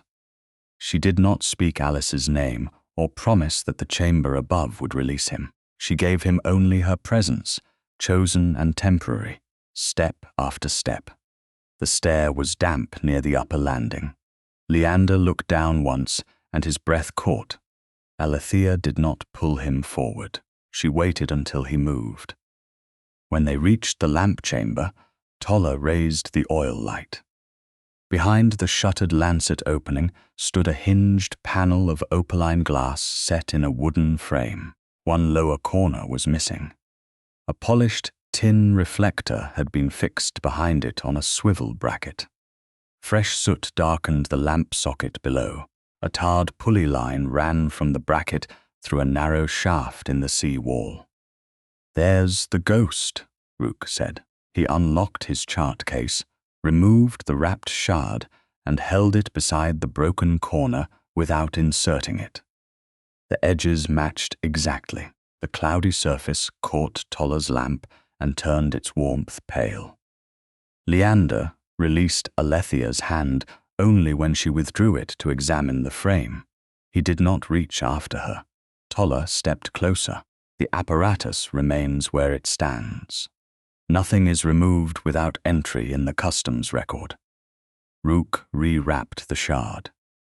Before the clerk and Fenner, he signed it into Toller's custody. Toller placed it in a labeled tin evidence box, closed the lid, and sealed it with customs wax.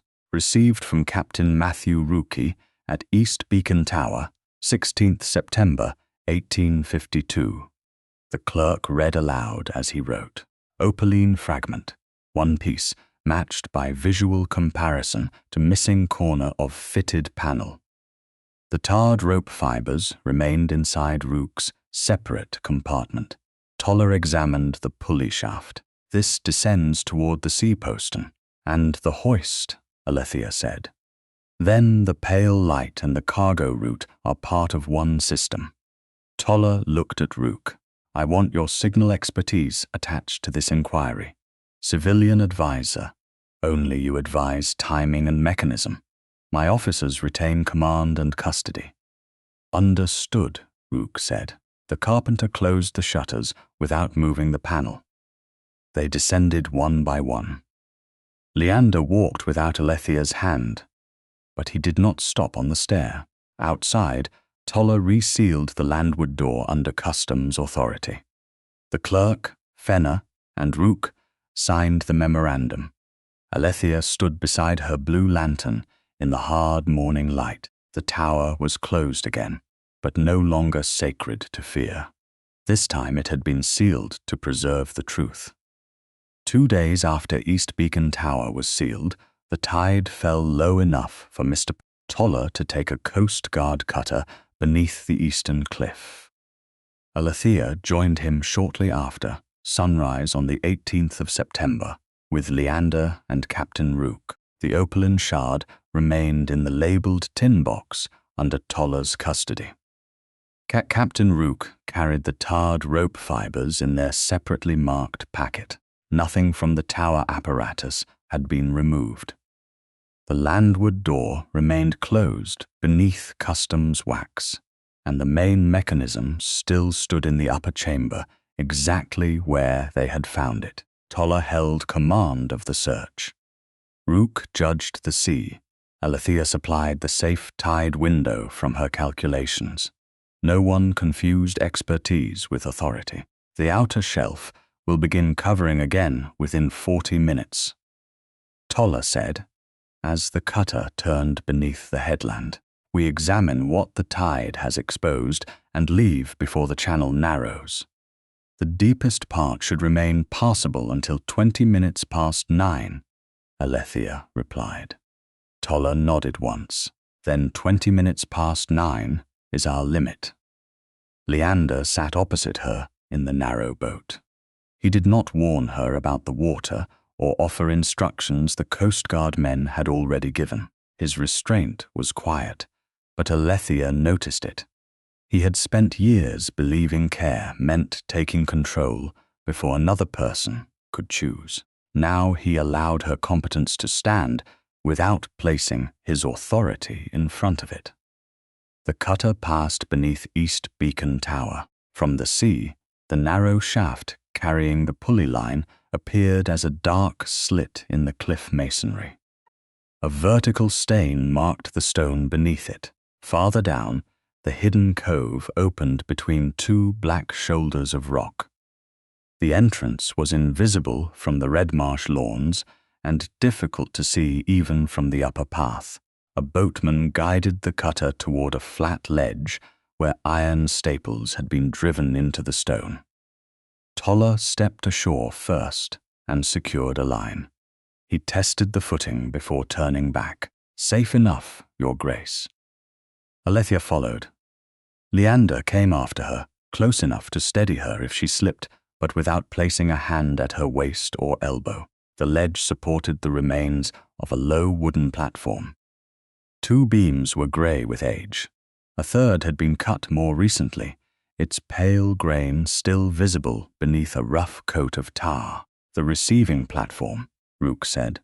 Cargo comes off the boat here. The tower hoist draws it upward or inland. Alethea crouched near the base.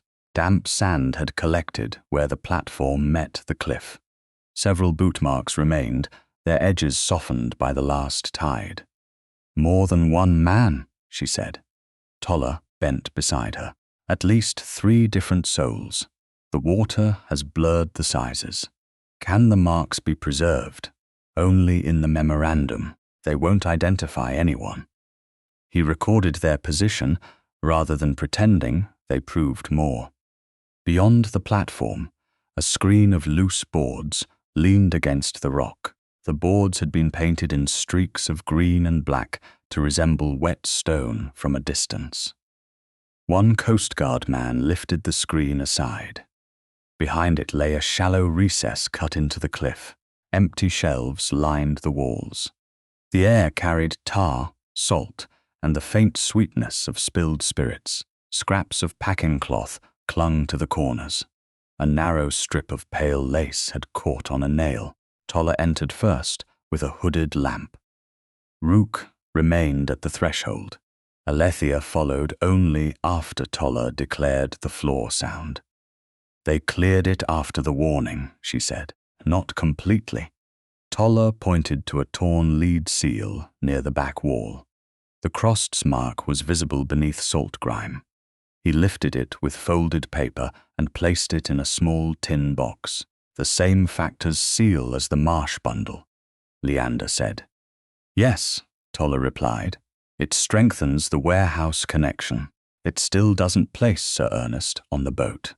Rook examined a length of dark staining along one shelf. Spirits casks stood here. The hoops left these marks. Alethea looked at the empty recess, the new timber, and the scraps left in haste. "They came back after the vigil." "Likely," Toller said. "The boat turned away with cargo still aboard." "Someone ashore would have known the route was exposed." "Then why leave the platform?" Leander asked. "Because it cannot be removed in one night without noise," Alethea said. "And because they may still intend to use it." Toller glanced at her. "You think they'll return?" The lace bundle reached the marsh only because the boat turned suddenly. The cargo that did not fall overboard must still be somewhere on the coast or offshore. If its value is high enough, they won't abandon it after one failed landing. Rook looked toward the tide. Autumn weather will close this cove soon. Alethea considered the tide tables she had memorized before leaving Tideward. Then they will need the next strong water. Toller closed his notebook. "We calculate before we speculate further." One of the boatmen called from the cutter. The outer current had begun to turn. Toller ended the search without delay. The second seal, packing fragments, and written observations went into Coast Guard custody under his authority. No one removed the platform, boards, or boot-marked sand. The cutter returned to the station before the channel narrowed. By the time Alethea reached Tideward House, 2 letters were waiting in the chart room. The first had been copied to several county families. Cassandra wrote that Alethea had transformed Alice's memorial into a display of colored lights and official interference. She suggested the Duchess had become fascinated by signals and contraband because ordinary domestic duty no longer satisfied her. The second letter came from Sir Ernest. It asserted that the Sedgecombe family possessed old fishing rights in the Eastern Cove and demanded access to inspect what customs had disturbed. Toller arrived within the hour to read both. He placed Ernest's letter beside the Cove memorandum. Fishing rights don't grant access to a concealed hoist during an open inquiry. He doesn't expect permission, Alethea said. He wants to learn what we found. Leander stood near the window, and whether the tower mechanism remains in place. It does, Toller said. My men checked the landward seal at noon. It was intact. Then Sir Ernest receives no private report, Leander said. Any claim goes through your station. Toller inclined his head. That is how it will be handled. Alethea studied Cassandra's copied letter. She wants the county to believe my judgment is obsession before the inquiry produces another fact. She wants me to bring you back to Redmarsh, Leander said. Alethea looked up. Will you? No, the answer came without hesitation. Tidewood remains yours to use. You'll return only if you choose. The simplicity of the statement mattered. He did not ask whether her choice had changed after the tower opened. He did not use the investigation as a bridge back to the domestic order that had failed her. Toller gathered the letters for copying, then paused. Sir Ernest's demand tells us something useful. He is anxious about the cove. I'll place watchers on the old boathouse, the eastern lane, and the secondary landing beyond the headland.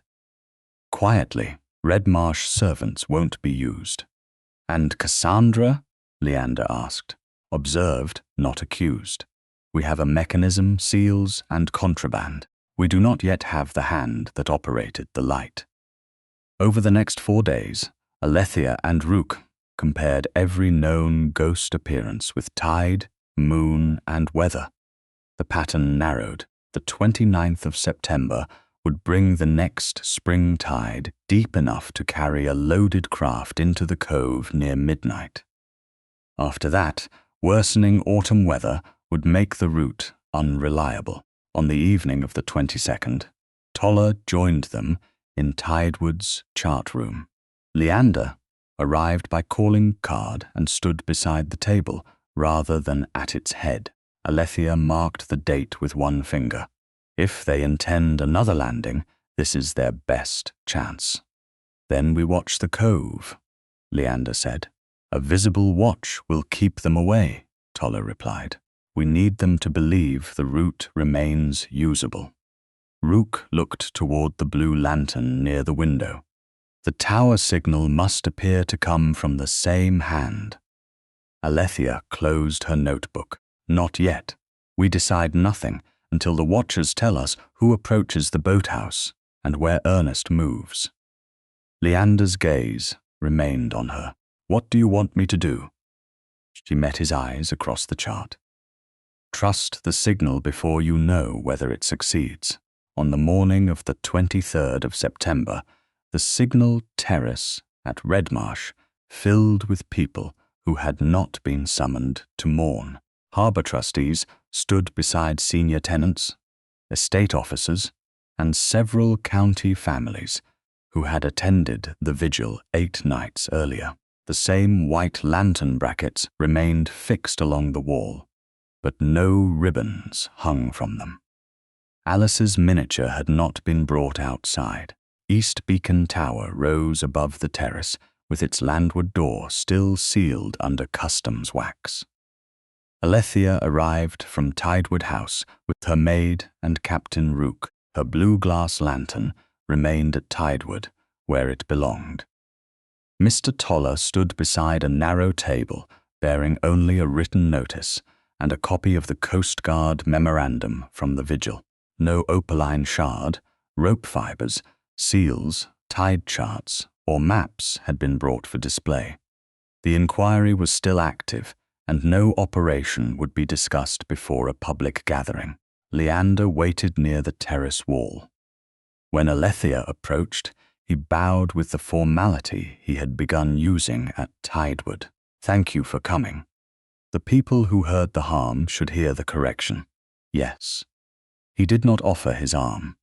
He did not ask whether she stood beside him as wife, ally, or witness. He allowed her to choose her place. Alethea stopped near the table, slightly forward of him.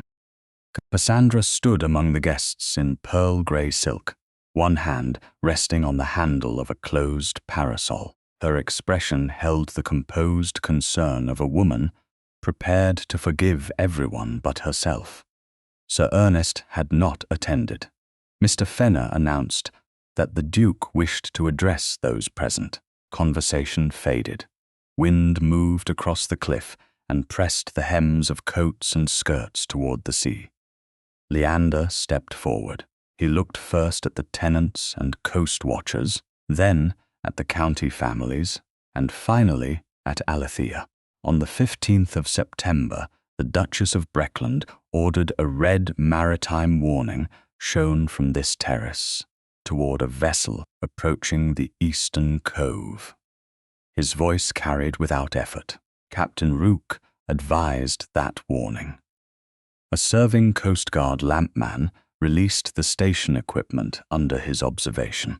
The vessel changed course when the red signal appeared. Cassandra lowered her gaze. Leander continued.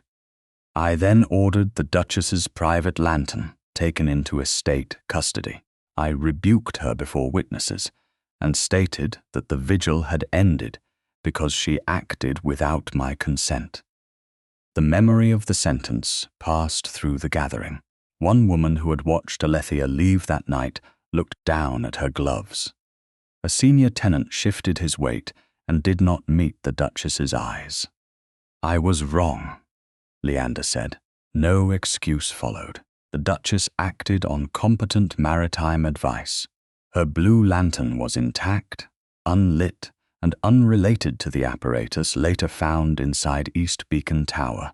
I knew Captain Rook had already distinguished the two kinds of glass. I allowed confusion to matter because I wanted the appearance of order restored more quickly than I wanted the danger understood. His gaze remained steady. I placed control above judgment. I confused obedience with trust. A county gentleman near the wall cleared his throat. Your Grace, no one doubts the circumstances were difficult. Leander turned toward him. Difficulty does not make a public wrong private. The gentleman fell silent. The record will state, Leander continued, that Her Grace acted to protect lives at sea, and that I publicly discredited her judgment without cause. Redmarsh will cooperate fully with the Coast Guard and Customs inquiry. If estate land, buildings, servants, or privileges have been used to conceal crime, House Cheselden will not ask rank to keep its name from the report. Cassandra's hand tightened around the parasol.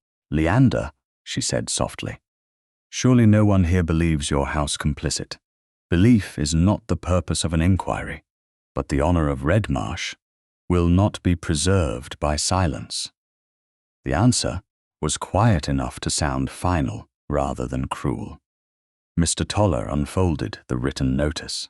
The Coast Guard station, acting under customs authority, is conducting a formal inquiry into the unlawful use of the Eastern Cove and East Beacon Tower.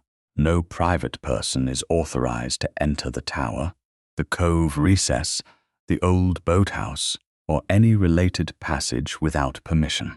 No details of the inquiry will be released until evidence has been secured. His words ended any hope of learning more from the gathering. Captain Rook remained behind the table, present as a civilian signaling advisor and nothing more. He offered no technical explanation. Alethea stepped forward when Toller finished. Some of you saw me raise the red warning, she said.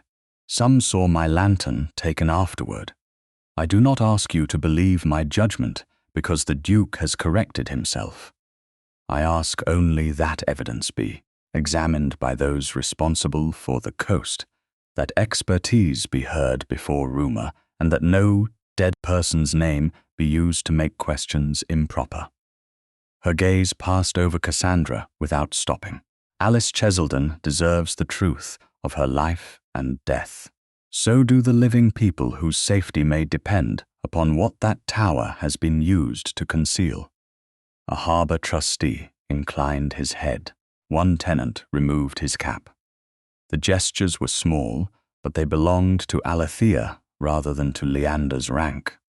Leander stood behind and slightly to her left. He did not repeat her words or lend them a second authority. He had finally learned that public protection could mean refusing to stand in front of the woman being heard. Cassandra looked from him to Alethea, and seemed, for the first time, uncertain where to place herself. The gathering ended without further disclosure. Mr. Toller left with the official notice. Captain Rook accompanied him toward the upper path. County guests departed in clusters, speaking more quietly than they had arrived. Cassandra remained near the terrace steps, accepting condolences no one had offered, and shaping each silence into an injury she might later describe. Alethea walked toward the sheltered path below the wall. Leander followed, but did not call after her until they were beyond ordinary hearing. Alethea. She stopped. The sea could be heard below, though the cove itself remained hidden. "I thought you might refuse to come today," he said. "I nearly did." "Why didn't you?" "Because the correction belonged to more than us. Servants heard what you said at the vigil. Tenants heard it. Women who have spent their lives being told that concern becomes disorder when spoken too firmly heard it." Leander looked back toward the terrace. "I can't undo that night." "No. And if this inquiry finds nothing further, some people will say today was only another performance." "Would you withdraw what you said if no boat returns?" "No." "Would you take my lantern again?" His face tightened. "Never." "Would you close the tower and call the evidence grief?" "No." "Would you order me back to Redmarsh because gossip became inconvenient?" "No." Alethea studied him. The correction had come before final proof, before an arrest, before society made agreement safe. That was the only reason it mattered. "Then failure would not make today false," she said. "I'm afraid it would make your trust in me look foolish." "To whom?" "To everyone."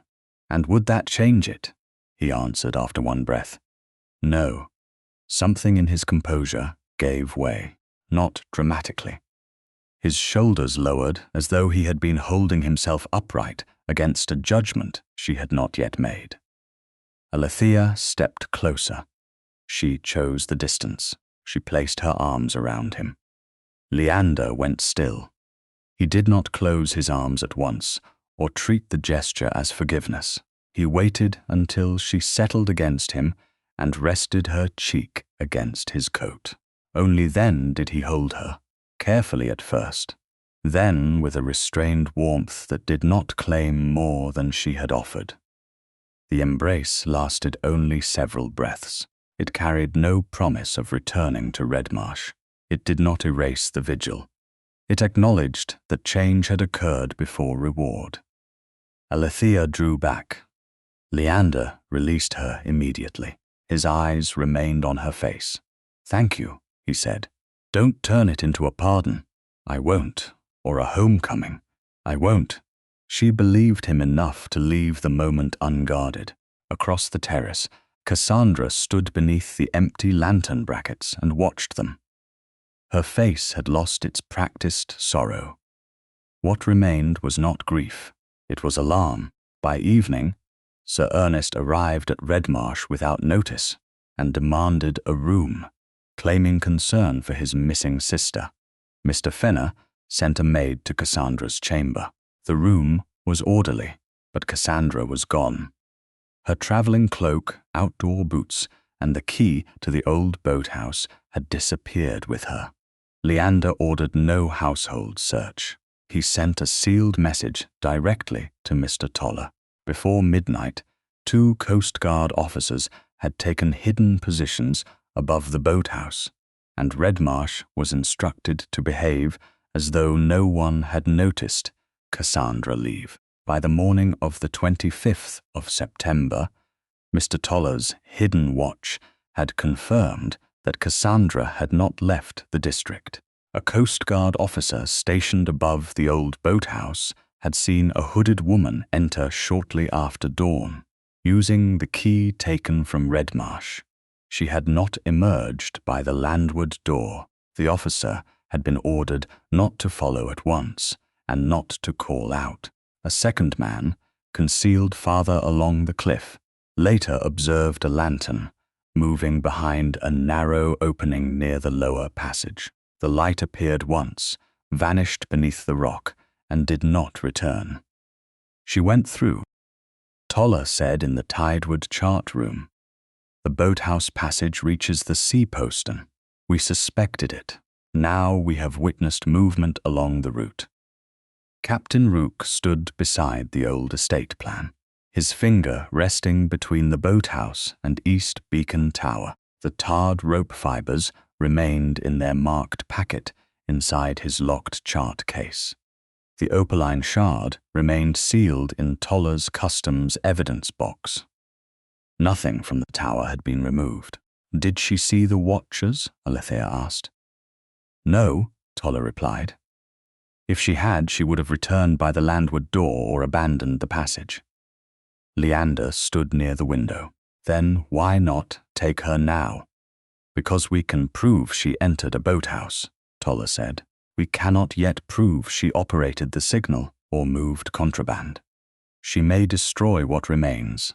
The tower apparatus remains under our seal. The cove recess is watched.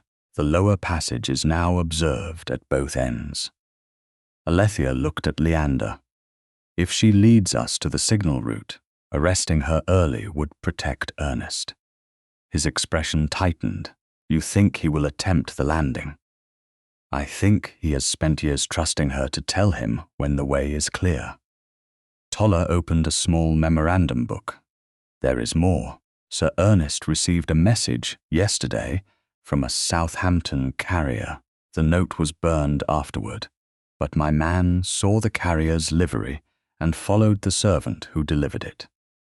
"Did anyone read the message?" Leander asked. "No, we will not pretend knowledge we do not have."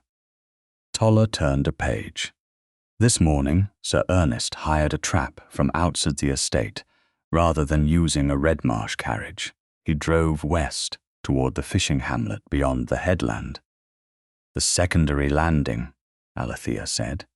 "One of my officers followed at a distance," Toller replied. "Sir Ernest inspected the shore, spoke to 2 boatmen, and returned before noon. He did not see the officer." Rook bent over the chart. "A small lighter can leave that landing without passing directly beneath the Coast Guard station. It could meet the cargo vessel offshore. Then Ernest will board away from Redmarsh," Leander said, "and arrive at the cove with the goods," Toller answered. "If we stop him on land, he denies intent. If we stop the cargo vessel before it enters the cove, he claims an innocent meeting. We need him aboard when the signal draws the boat into the route." Leander looked toward Alethea. "And Cassandra must believe she still controls the signal." "Yes," Alethea said. The 4 of them stood around the chart. No servant remained in the room. Fenner had been told only that Coast Guard officers would use the eastern grounds under sealed authority. The exact date, positions and signal pattern belonged to Alethea, Leander, Rook, and Toller alone. Rook drew a simple diagram of the tower apparatus. The lamp provides the flame. The opaline panel turns it pale.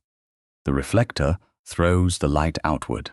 The pulley rotates the panel toward the sea opening. He marked a second point lower on the route. The original line descends to a control branch near the sea postern. That is where Cassandra's is likely to work it. "Can she be prevented from changing the signal once it begins?" Alethea asked. "Yes, if Toller's men take the lower branch after the first sequence." Toller placed a small iron clamp on the table. "At the next low tide, 2 officers will enter the lower passage under customs authority. They will fit this to the original branch and attach an auxiliary drawline. The landward door and its seal will not be touched." "She will light the lamp," Leander said, "and give the first genuine signal," Rook replied. "Once we know the offshore boat has seen it, the officers below will lock her laver." I will then control the panel from the auxiliary line under Mr. Toller's order. Alethea studied the tide table. The false sequence must not begin immediately. If it answers too quickly, Ernest may suspect another hand. She marked one clear estate light, followed by 2 measured dark intervals, then 3 pale flashes. The first clear light tells him the shore watch has passed. The darkness preserves the rhythm he expects.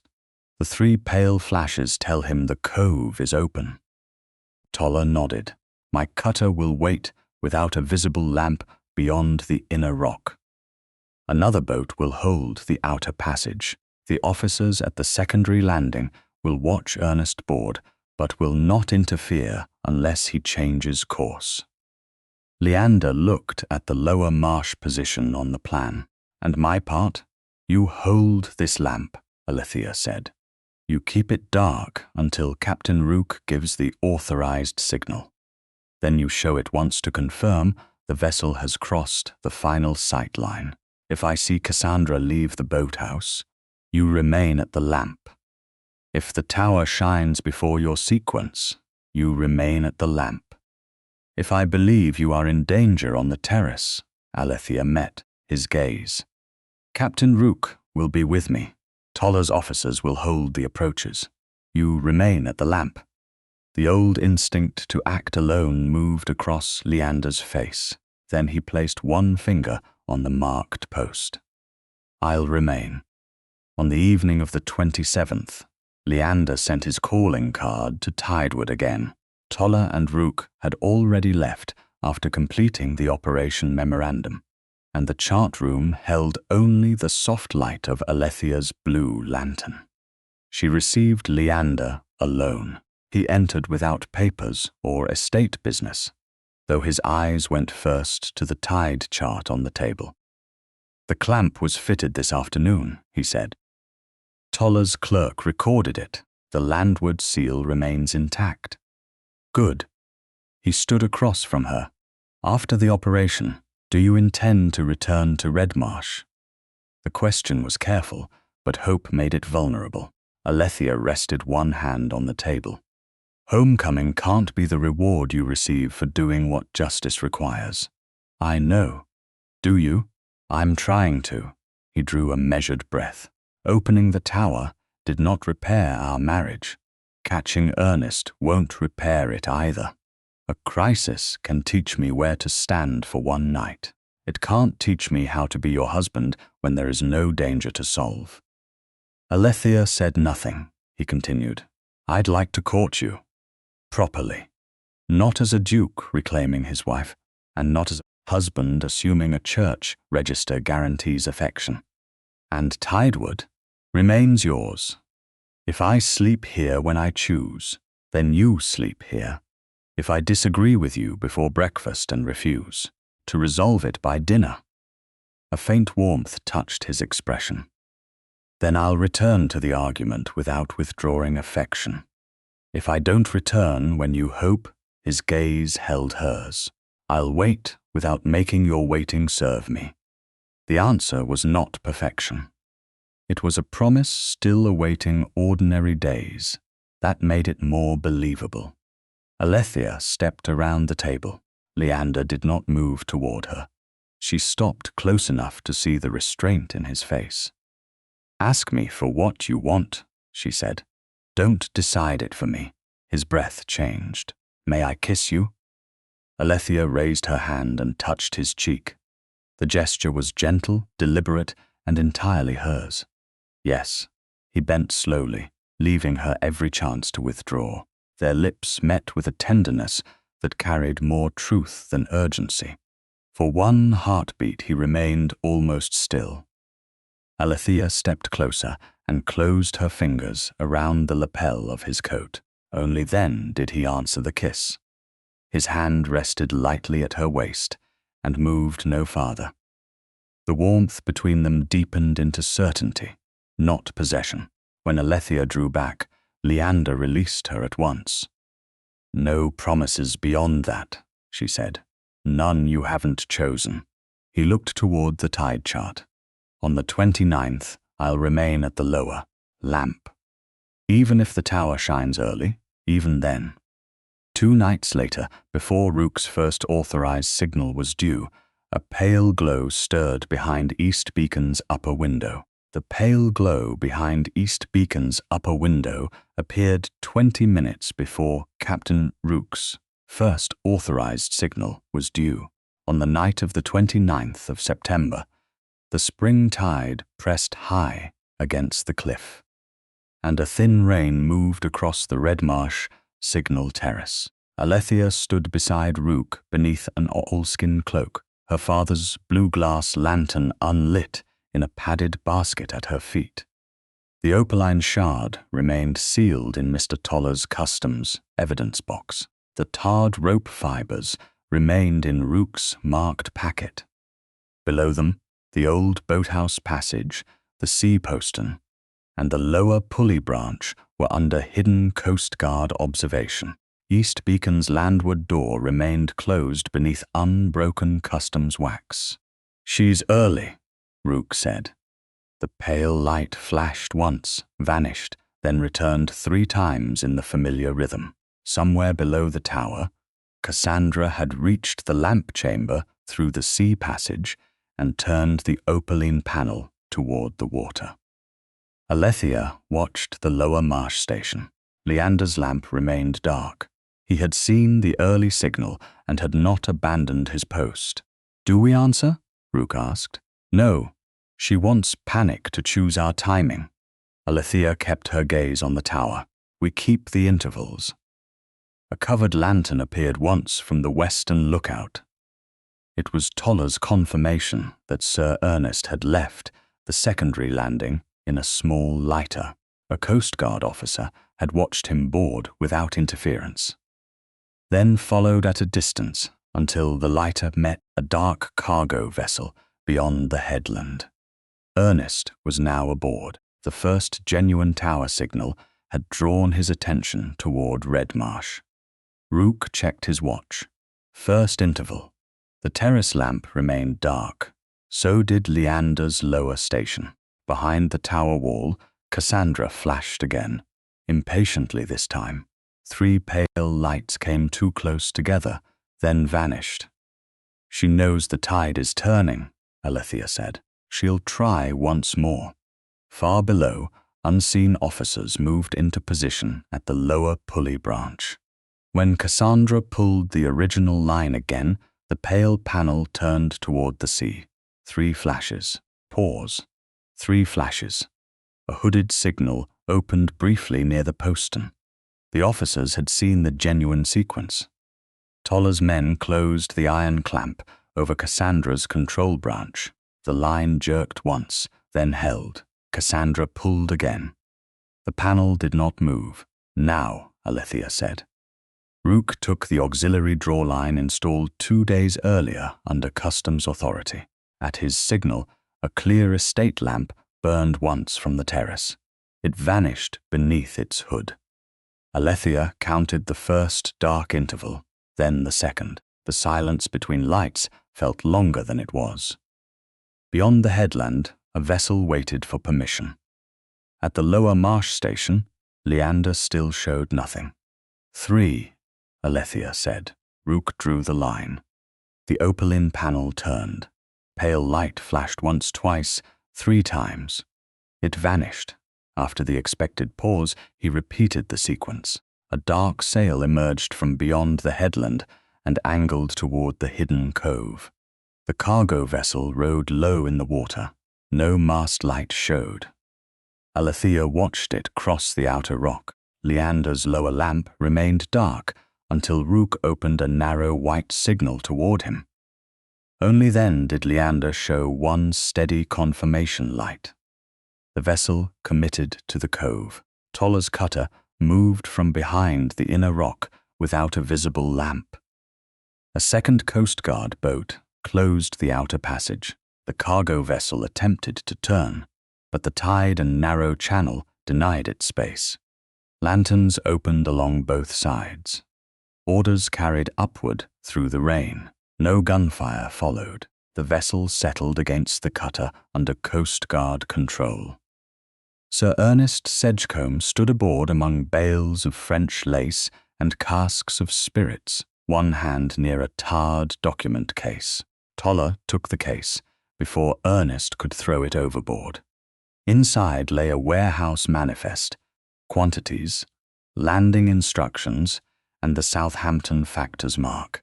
At the lower passage, Cassandra was found gripping the useless pulley lever. Tar marked both gloves. She did not resist when the officers took the boathouse key from her and led her from the passage. Leander reached the terrace only after Toller's signal confirmed the capture. He came directly to Alethea, but stopped before touching her. Rain darkened his coat. "I saw the tower shine early," he said, "and you stayed. You told me where to stand. You chose to remain." Their eyes held. The proof she had asked for was not that he had trusted her when success became visible. It was that he had trusted her while the ghost appeared to be winning. By dawn, the cargo, manifest, seals, gloves, boathouse key, and arrest statements had been inventoried under Toller's authority. The opaline shard remained sealed in its box. Rook's fibers remained separately marked. The tower's landward seal was recorded intact. Messengers rode out after sunrise.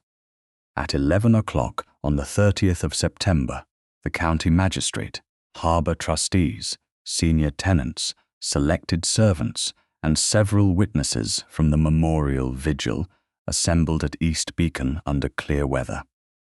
Toller opened the examination. Her Grace will explain the sequence of observations. I'll state what customs can prove. Alethea stood beside the demonstration table. Leander remained behind her, not at its head. The first false ghost light was recorded in 1849, she said.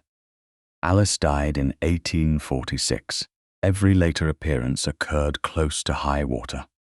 The light answered vessels beyond the headland. A cut opaline fragment was found below the tower. Fresh ropeware marked the parapet and marsh channel. The old estate plan named a sea hoist. A hidden postern and cove platform connected the tower to a concealed landing route. Toller opened the evidence box. Rook held the shard beside the missing corner of the fitted panel without inserting it. The edges matched. Under Toller's order, he then lit the lamp, turned the reflector, and moved the panel through the auxiliary line. The ordinary yellow flame became pale and unearthly across the shuttered opening. A murmur passed through the witnesses. The ghost had glass, tin, soot, and rope. Nothing more. Toller displayed the two crossed S seals recovered from the marsh and cove, then compared them with the seals on the captured cargo. He opened the tarred document case and read the manifest entries naming quantities, landing instructions, and Sir Ernest's factor. Sir Ernest was aboard the vessels with these goods when it entered the cove in answer to the tower signal, he said. Ernest's composure cracked. Dept drove this, not malice. Dept didn't operate the tower, Toller replied. Cassandra stood under guard near the wall. I never touched that apparatus. Toller held up her tar-marked gloves. 2 officers saw you enter the boathouse. Another saw your lantern in the lower passage. You were found at the pulley lever with the key in your possession. That proves only that I went to stop it. Alethea looked at her. Then why did the ghost begin in 1849? Cassandra answered before caution returned. Because Ernest wasn't ready to use the cove before then. Silence fell. Ernest turned toward her. Cassandra's face lost color. Alethea did not press with triumph. So the light was built for the route, not born from Alice's death. Cassandra's mouth tightened. Leander needed Alice remembered correctly. He needed grief, Alethea said. You needed authority. Under the weight of the witnesses, the gloves, the route, and her own words, Cassandra admitted she had operated the panel on selected nights and used memorial custom to keep servants away. Ernest had used the cove for contraband. The same deception protected his cargo and preserved her place at Redmarsh. Leander stepped forward. Alethea saw danger where I chose sacred memory, he said. I silenced her because grief made obedience feel safer than truth. I was wrong on this terrace, and I was wrong in my marriage. He turned toward the assembled household. Her judgment protected lives, exposed a crime, and served House Cheselden more faithfully than my rank did. Alethea did not answer for his comfort. She named the remedies instead. East Beacon would become a lawful warning station.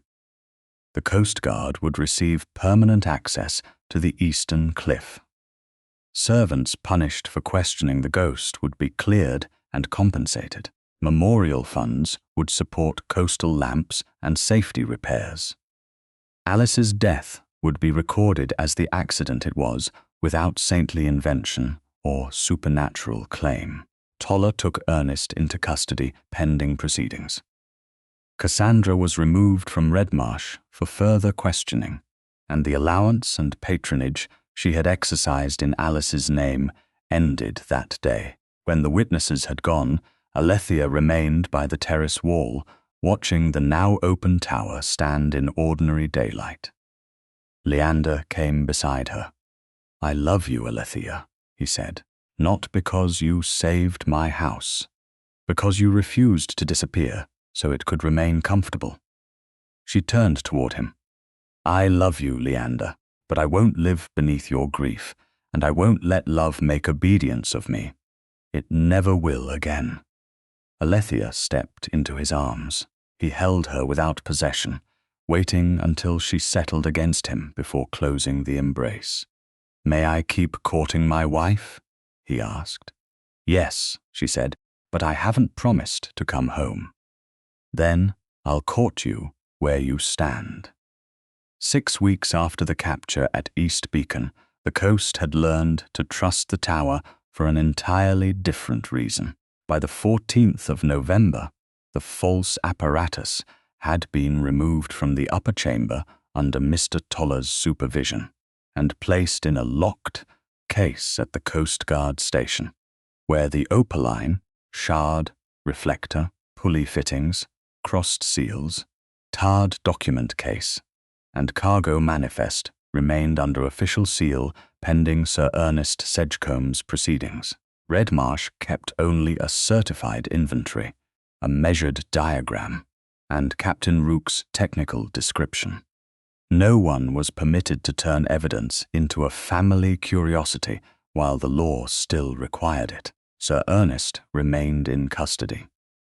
The French lace and spirits had been transferred to a government warehouse. His Southampton factor had been questioned, and claims against his remaining property moved with the deliberate slowness of official process. Cassandra had gone to live under the supervision of a distant Sedgecombe relation in Dorset. She no longer received an allowance from Redmarsh, no longer directed memorial funds, and no longer occupied a place at Leander's table by speaking in Alice's name. Her absence did not make the house cheerful. It made it quieter. For the first time, that quiet belonged to the living. East Beacon's stair had been repaired, the upper opening weatherproofed, and a lawful harbour lamp installed behind clear glass. The Coast Guard held permanent access to the eastern cliff, the boathouse passage, and the cove. A duty book rested in the new signal room beneath the tower. On its first page, written in a clerk's formal hand, appeared the tide sequence and warning calculations used on the night of the capture. Beneath them stood the full name of the woman who had made them possible, Alethea Cheselden, Duchess of Breckland. When Mr. Fenner had offered Leander a pen to add his own name, he had declined. It wasn't my calculation, he had said. Then it shouldn't carry my credit. Alice was remembered elsewhere. In the chapel at Redmarsh, a plain stone plaque stated that she had died on the 15th of September, 1846, while attempting to reach the warning lamp during a storm. It called her brave. It did not call her a saint, a guardian spirit, or a sacrifice chosen by Providence. Alethea had removed one sentence from the first draft. The living shouldn't enlarge a death because guilt prefers grandeur. She had told Leander. He had accepted the correction without defending the language. The memorial fund once spent on white ribbons, silver covers, and annual spectacle now paid for lamp oil, stair repairs, and the wages of coast watchers in severe weather. 2 former servants dismissed after questioning the ghost lights received corrected characters and lost wages. A third, still employed at Redmarsh, was cleared before the assembled household. Alethea insisted upon that. If a lie harmed people publicly, she said, its repair can't remain in a private account book. Leander did not argue. During those 6 weeks, he courted her exactly as he had promised. He sent his calling card before every visit to Tideward House. He arrived at the hour written upon it, and when rain delayed the coastal road, he sent notice rather than treating inconvenience as permission to disregard her time. He read the tide notes she chose to show him and never entered her chart room uninvited. Once, they disagreed over the path above the marsh. Leander wanted an iron gate closed whenever wind rose from the east. Alethea wanted warning posts and a watch schedule because fishermen's wives used the path to reach the station. He left Tideward frustrated. The next morning, he returned with a revised plan and the same warmth with which he had departed before the argument. He did not punish disagreement with absence. He did not ask whether she had chosen a date to return to Redmarsh. Tideward remained hers under the marriage settlement. Its servants, accounts, rooms, and working table remained beyond the reach of anyone who believed reconciliation required surrender. Alethea watched the consistency of his behavior more carefully than she had once watched the tower. A man could apologize beautifully during a crisis. Ordinary days revealed whether he had changed. On the evening of the 14th of November, they climbed together to the repaired signal room beside East Beacon. Captain Rook had completed the inspection at dusk and left the duty book open to a clean page. No guests waited. No tenants, trustees, or county families had been invited to witness a private choice. Outside, the sea had turned the deep iron color of approaching winter. Inside, a clear harbor lamp stood ready behind its new pane. Alethea's father's blue glass lantern rested on the table, its brass handle still dented near the base, the small bubble still sleeping in the left pane. Leander lit the clear lamp first. Its beam turned outward across the water, steady and practical. Alethea lit the blue lantern beside it. The softer glow spread across the whitewashed wall, the duty book and their shadows standing close without merging. For a time, neither spoke. The 2 lights served different purposes. Neither needed to extinguish the other. "Fenner says your rooms at Redmarsh are ready," Leander said at last. "He also says I wasn't to tell you unless you asked." Alethea smiled. "Mr. Fenner is becoming bold. He believes a duchess who is heard makes a duke easier to manage. Does she? No, but she makes him more honest." She turned toward the seaward window. Below them, the lawful beacon held steady over the black water. "I will resume our married life at Redmarsh," she said. Leander did not move. Hope crossed his face, followed almost immediately by restraint. "When?" "Tomorrow." His breath left him slowly. "And Tideward remains mine. I'll work there when I choose. I may sleep there when the coast requires it, or when I require it. Yes, not because I am leaving you. No, and not because Redmarsh has failed me again. His gaze met hers. I understand. Alethea studied him. She measured not the answer alone, but the 6 weeks behind it. Tonight here, she said. Tomorrow home. Neither place shall require me to disappear. Leander came closer, then stopped within the distance she had left open. May I kiss you? He asked. Yes. He bent and pressed a gentle kiss to her forehead. The tenderness of it reached deeper than urgency would have done. He began to draw back, but Alethea caught the front of his coat and pulled him down. Her kiss met his mouth, brief, warm, and entirely chosen. Surprise softened his face when she released him. That one didn't require a question, she said. I'm learning the difference. She placed her hand in his. Their fingers joined beside the 2 lamps. I love you, Leander. He lifted her hand between both of his, but did not turn the gesture into ceremony. I love you, Alethea. Wind struck the signal room windows. The clear harbour lamp did not flicker. The blue lantern warmed the room. East Beacon shone across the water, giving warning where warning was needed, and asking no living woman to stand in the shadow of the dead. No one on the Hampshire coast ever mistook its light for a ghost again.